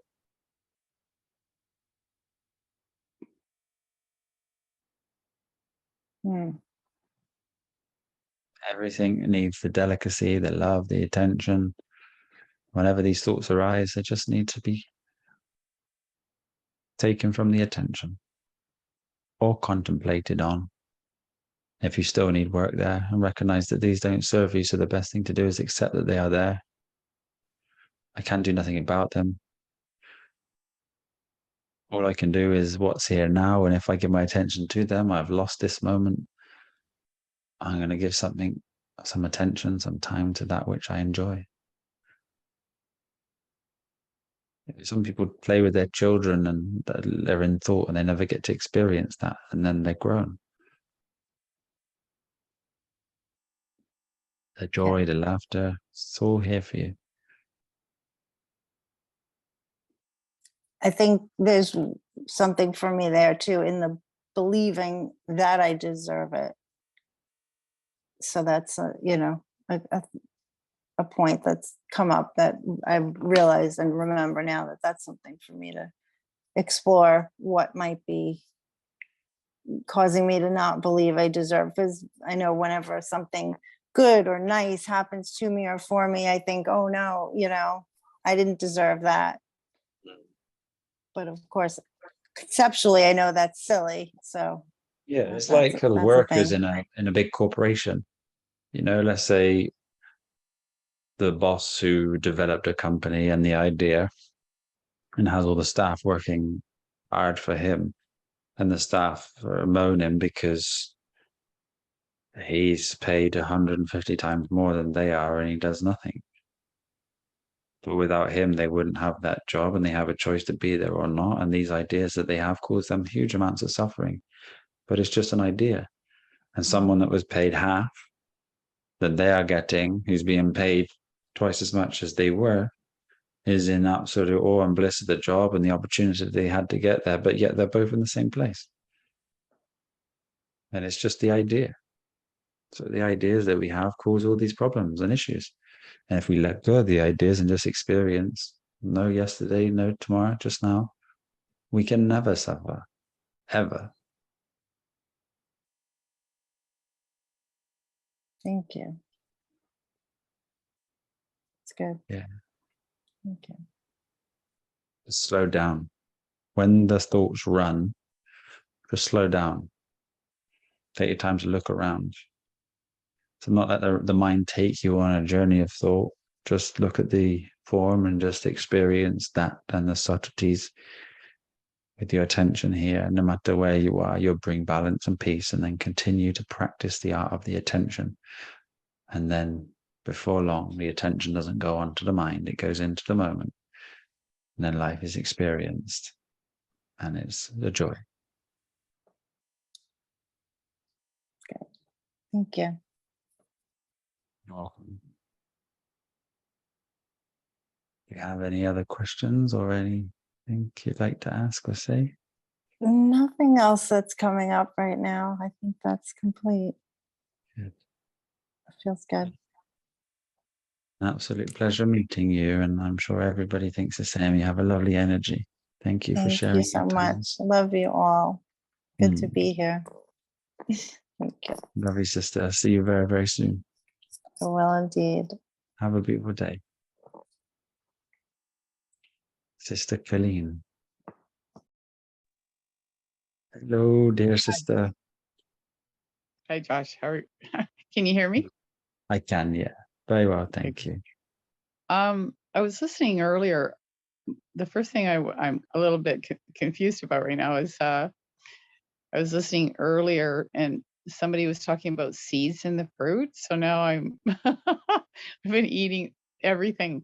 So are you supposed to eat the seeds? You can swallow the seeds, but the seeds aren't really supposed to be ground up and consumed as such. For the Okay, highest. so how do you get rid of all the seeds and strawberries and everything? Like I said, I put the strawberries in after I blended it strongly to make it smooth, and then I would put the strawberries in at the end and have it lightly so the seeds don't get broken down. Another way is you could press it through a sieve, and that would bring solution. But I wouldn't just make a choice to break them down, because just I know that the seeds are there to be planted. Seeds on a strawberry are, like all fruits, fixed to the fruit inside or outside, and they don't get broken down by the teeth because they're so small, so they just go in fine. That's not going to cause any problem. They're designed to go through you. Okay. So when you do a smoothie, you just throw them all in like the. Like you If just I put was the doing like strawberries- a strawberry flavored smoothie, it would be like 5 bananas, some orange juice, an avocado, and then I would blend that together, and then add strawberries in after, and just slightly blend it. Oh, and So it gives cucumber, like- same thing. You should take out the seed because I always thought that when we were doing the zucchini, you know when you do the noodles Yeah. with the basil, the avocado basil sauce. Yeah. Remember that in your cookbook?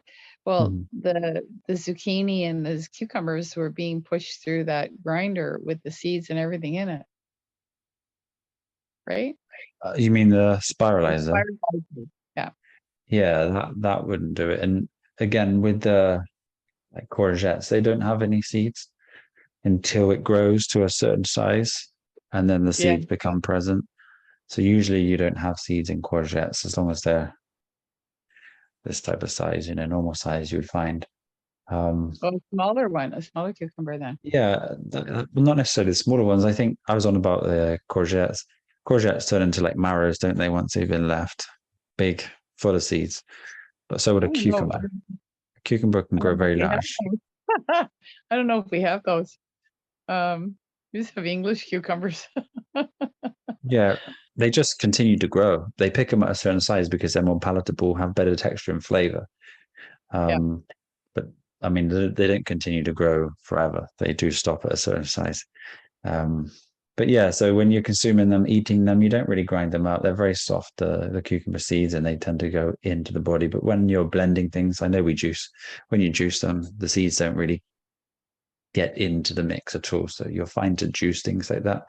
But as for making spiralized noodles, you won't have any issue with them because one, the seeds aren't present inside courgettes most of the time. Yeah. Two, if they are, they tend to slip out, and the same with the cucumbers as well. Oh, because I had no idea. Like I thought we were supposed to eat the seeds and everything, not in apples or anything like How that. often do you You said watermelon seeds were good for you? well, I don't crunch them. I swallow them.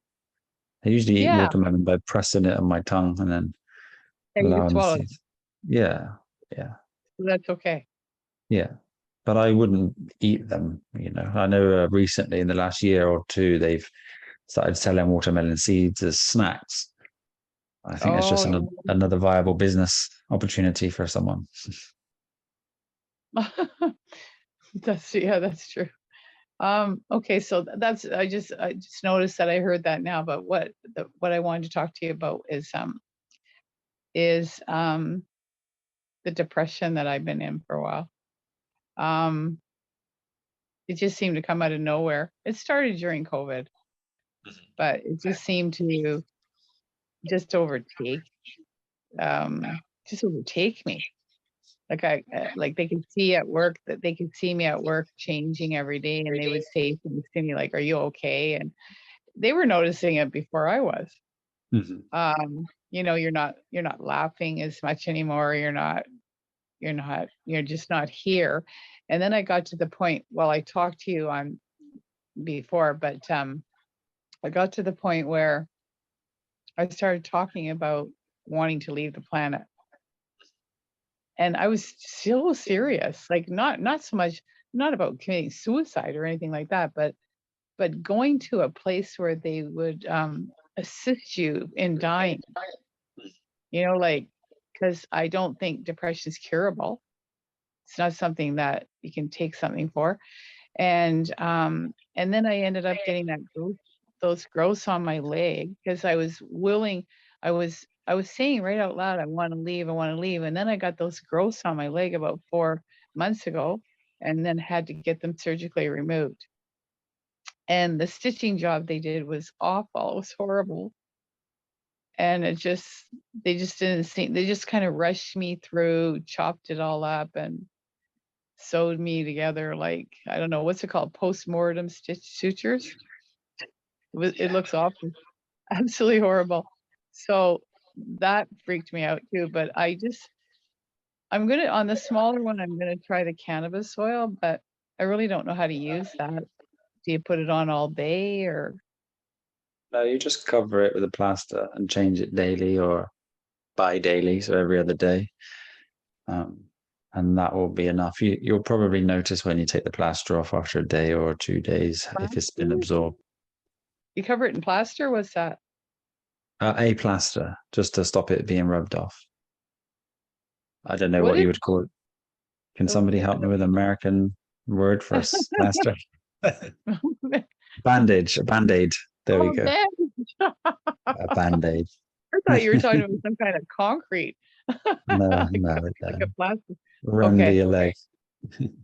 Yeah, well, I'm going to get some for the smaller lesion, but if my biopsy comes back that I have cancer on my leg, then they're going to want to take that one off too. That smaller one. We'll wait to But see. for now, what's that? Wait to see. See what happens, and everything that happens will be right, and it will take you to the next level of your evolution. Yeah, for sure. It takes about 2 weeks to get that back. Mhm. I want to say with So, the depression, Yeah, the around depression is COVID, concerned. around COVID time, if I can remember rightly, you had kind of an awareness awakening where you started to see the world for its tricks Yeah, and its falsehoods. It's natural. The focus on all the bad things, if we give a lot of attention to it, it brings great depression because we have a desire to change it for the good. It's something Yeah. that's natural and something that's normal. But if we keep on trying too much, then we really do suffer there. And you can't be blamed because it's only natural to want to see the good in the world and bring everything out in it. But the world serves a great purpose. So we accept that and we realize that that world awoke you and it will continue to awaken you. Yeah. If you continue to focus on the negative things within the world, then it brings negativity. So your attention needs to be focused on the truth and the positive things that can be brought. So you shift your awareness from negativity to positivity. So anytime that the negative mind brings something up, then it's a good idea to contemplate on the positivity that is there also. So just as we spoke about the lies, I'm grateful for the lies because they brought me to this point of recognition. And without that, I would still be asleep. I would still be mixing up in the world without any idea of who I am. So one, you gained awareness from it. You have awareness of thoughts. You hear them, you see them. You have awareness of food. You have cleaned, you are cleaning, and you are able to eat a healthier lifestyle and enjoy more things. Depression is having a desire to change that which has already been done. What is it that you wish to change?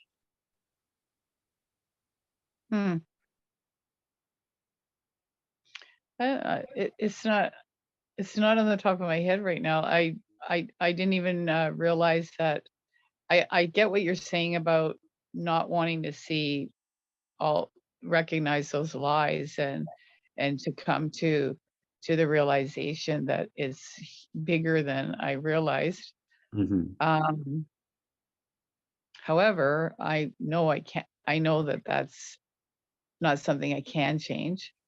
But now, after going so deep down the rabbit hole, I'm having difficulty switching, taking my mindset and switching it over to the good things. So I've even started writing them down, like, something good that happened today, something good that happened today so I can actually see it.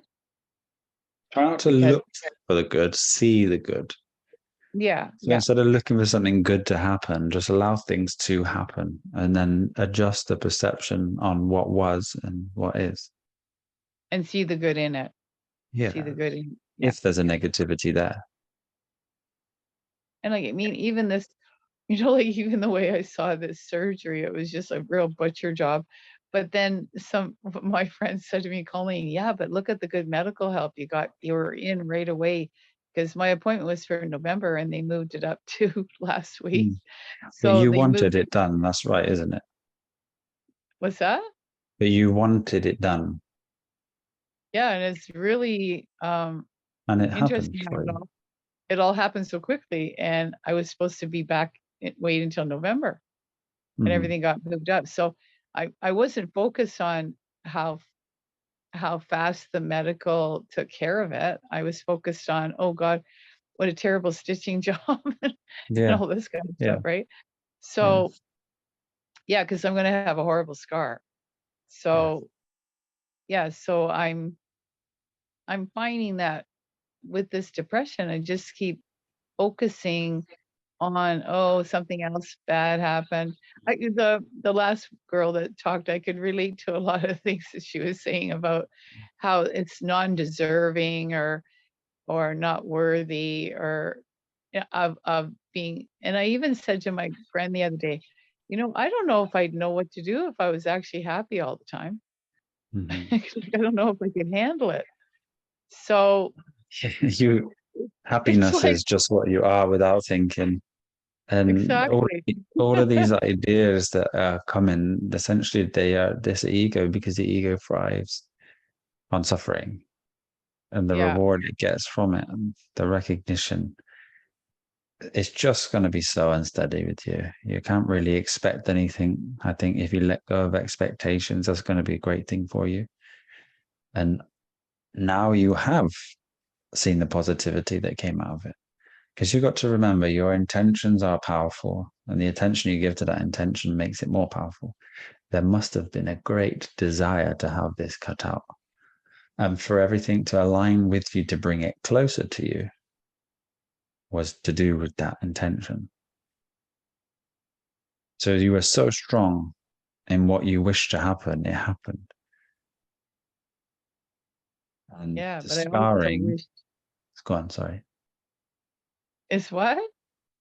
Please carry on. I was just going to say about the scarring is what? I didn't. The scarring is just not finished yet. You haven't had the scar, you're having the healing take place. Yeah, that's right. It's only been like, hasn't even been a week. It's been like Yeah. 6 days. It's 5 just days. something to moan about. The ego just wants to make you feel bad again. Yeah. Yeah. And I just find that I can relate to so much. Do you believe in like, I think that if we've experienced a lot of trauma in our childhood, like trauma, that's going to come up for the rest of our lives, isn't it? Like, it comes up as an idea yeah. that, yeah, of course. I mean, if you hold on to the idea that trauma has affected you and continues to affect you, it will do. But essentially, Well, trauma's not here and now, and it only comes back to you when you give it attention. so it's like when you're triggered. It's like if somebody triggers something, and I grab onto that, like somebody will say something or do something, and then I feel really triggered and overwhelmed and anxious. And if I sit there and I write out that trigger, it always goes back to something that happened to me when I was really young. Always. But you have a So desire to change the external situation and what others say, and you wish them not to say it. But you identify with what they have said personally. yeah. Yes.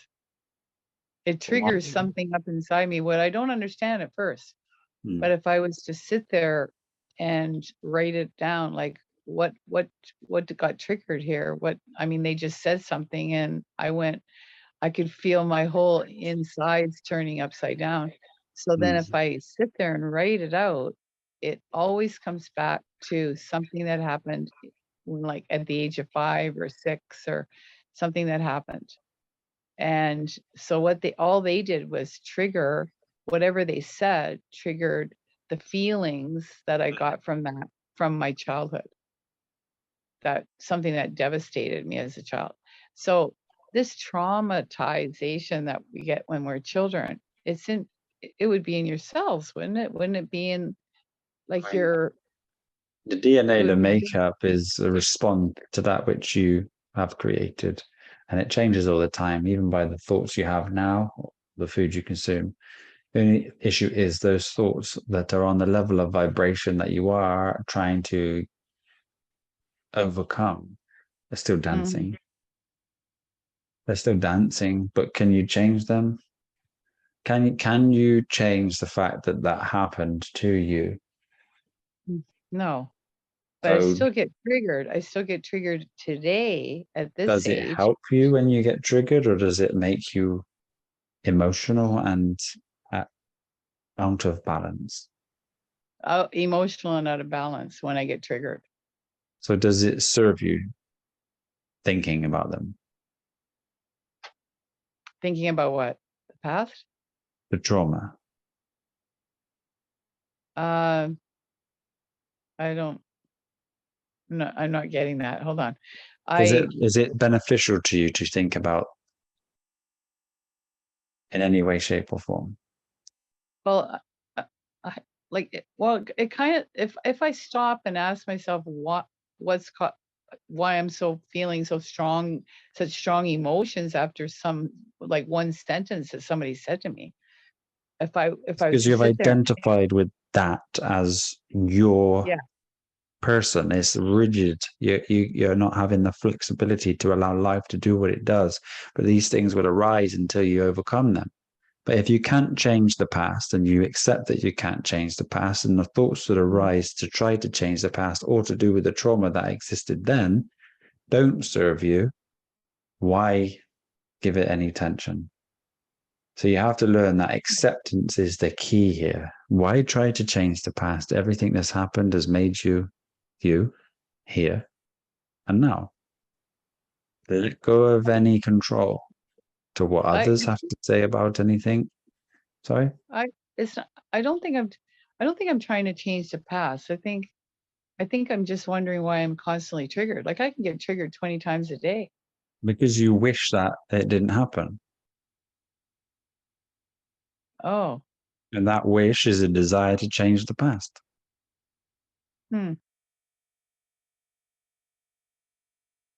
Yeah, true. I probably did wish that it didn't happen, but I think it, yeah. If someone says something about something which leads to a possibility of it happening to somebody else, or an emotion that you felt then, you feel inclined to say something. But you may not want to say something because you feel it's out of place, and then you hold all this emotional instability inside of you. But it doesn't matter. Yeah, it doesn't matter that that happened to you. It doesn't matter. It's finished. It's not here. It's not now. But it matters if you bring it back. So what do you do with the triggers? Like I keep getting triggered. You hear the thing, you feel the trigger, you accept that you can't do anything about it and let it go. And everyone has a free will. Everyone can say what they wish, but your desire to change somebody else's will is suffering and very opposing in energy.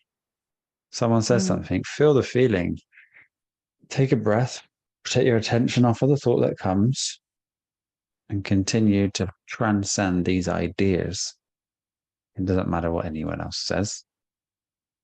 Doesn't matter what anyone else does. What matters is that you shine your light.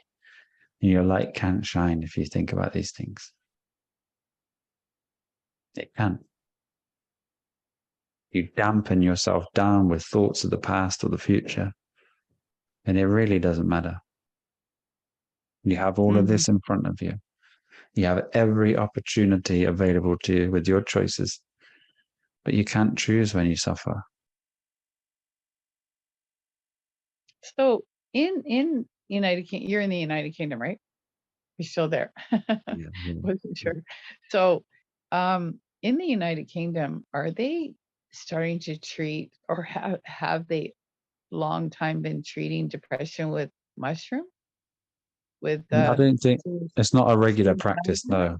But I think microdosing has been long known.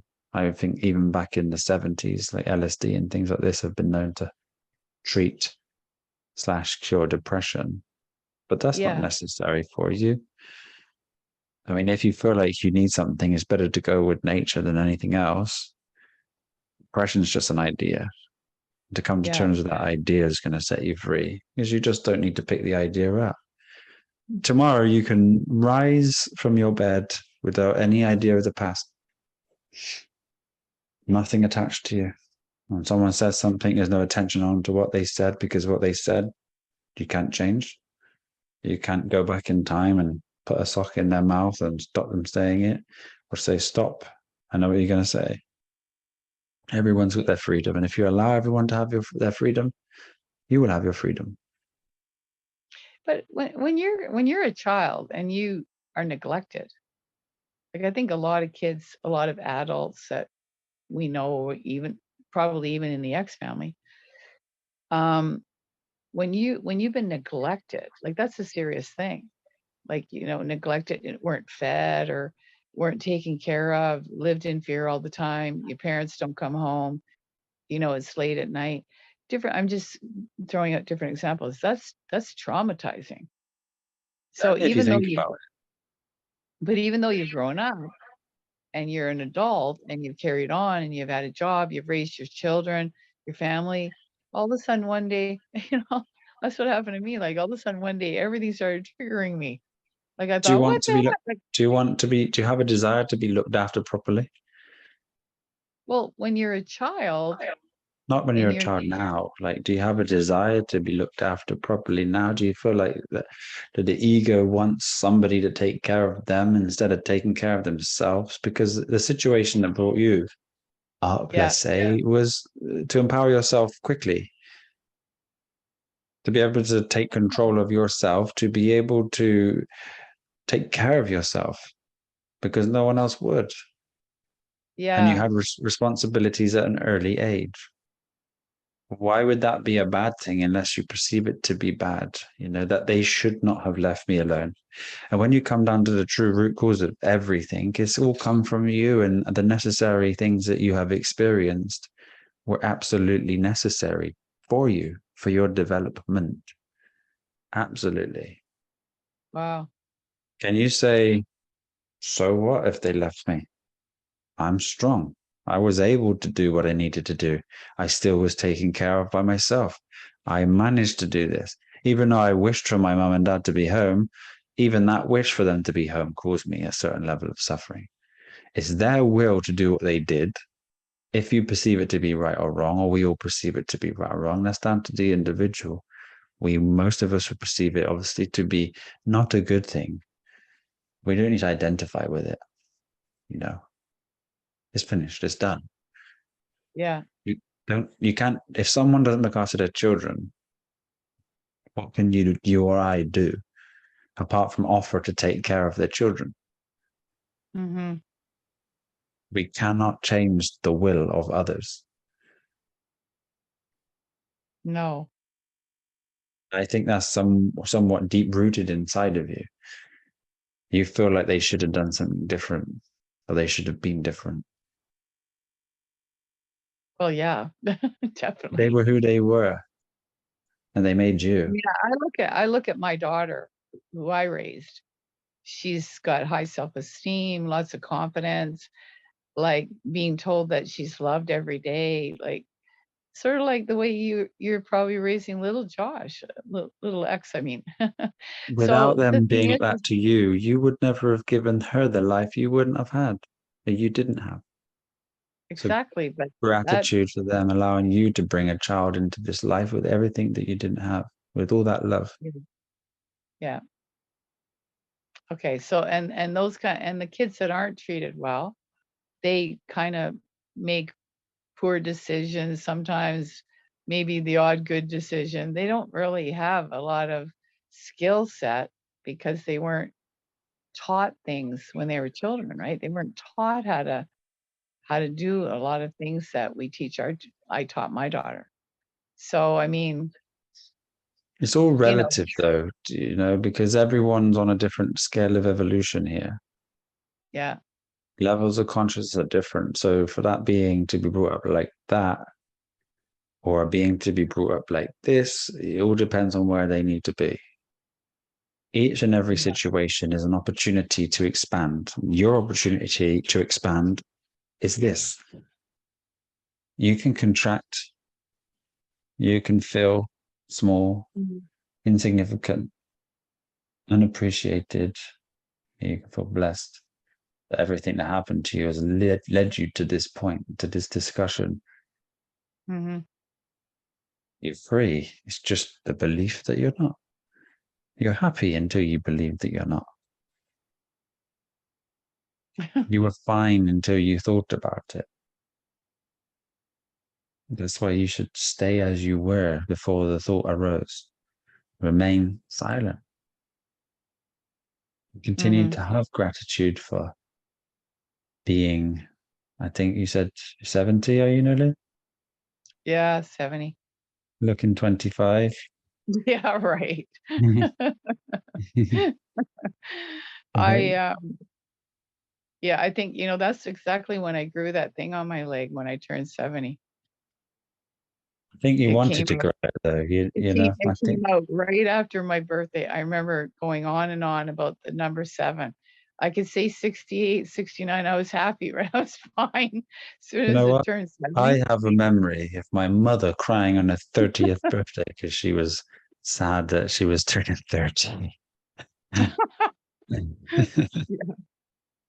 I I don't know what it is about the number 7. I think it's because my parents died at 71. And then when I turned 70, I thought, oh my God, 70, that's so old. Like 68, 69 is young, 70 is old. yeah. So then all of a sudden I saw that thing growing on my leg and it's painful and it kept getting bigger and bigger. And I thought, oh no, what is going on with my leg? So it just seemed to come out right around just maybe a month after I turned 70. Everything's perfect. Unbelievable. It kind of shocked me. It's supposed to. It's weird, how we can do so many, because I've never had any health issues at all, except my thyroid. That's about it. But I've never had really any big health issues my whole life. And then bang, there's this thing on my leg. So This I shows you the thought, power of worry I and know. thought and intentions. And and essentially really. it never took nothing Absolutely. from you. It's never taken anything. And the scar is a car, which is a carrier and a sine wave carrier. So it just reminds you. You just Yeah. have to continue to liberate yourself. Keep asking yourself these questions. Does it serve me? Does it not serve me? Can I change it? Can I not? Can I? You can't change these things. So the idea of changing them needs to be let go. Yeah. Don't miss this. Let's say you've got 30 years left, 40 years left. Yeah. Don't miss the last four, or say 50 then. Don't miss the last 50 years being attentive to 50 things. years. That's something that makes me 110. Yeah. 100, Right. 120. Yeah. I don't think. Clear your Oh, thoughts up and see. Don't be attentive to thought. yeah, Be that's, attentive to life. yeah, for sure. I believe that's true. No, it's just getting my head out. It's getting my mind out of my mind. Like I feel like I'm all mind, just 100% mind. When someone says mind out, Yeah. think about the word, contemplate on it. Mind out. I don't Okay. mind. People say, I don't mind. Do you mind that? And what happens if you mind it? You don't like it. If you don't mind it, you're all right with it. So just don't mind everything.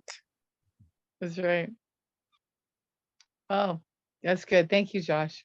Thank you. Give yourself that freedom. Relax. Everything's fine. You're perfect. Just the way you are. Everything that's happened was absolutely incredible because you're here and now, not lost anymore. You just got to tackle these final demons before you allow your presence and get your gift. Oh, thank you very much. Thanks to all the people on the that I got so much information from today. Thank you all. And we'll continue our journey. Thank you. You're looking great. Thank you so much for your time and your energy. We love you. Have a beautiful day. And I look forward to speaking to you soon. Yeah. Thanks, Josh. Nice one. Thank you. Thanks. A wonderful group of beings. Thank you so much for your time. Pleasure to meet some new faces. A pleasure for all the great conversations that we had today. And I very much enjoyed it. Enjoy the rest of your Sunday. Keep on applying your truths. Stay aware. Don't fall asleep. Love you all so much. Thank you. See you very soon. Also love. Bye-bye.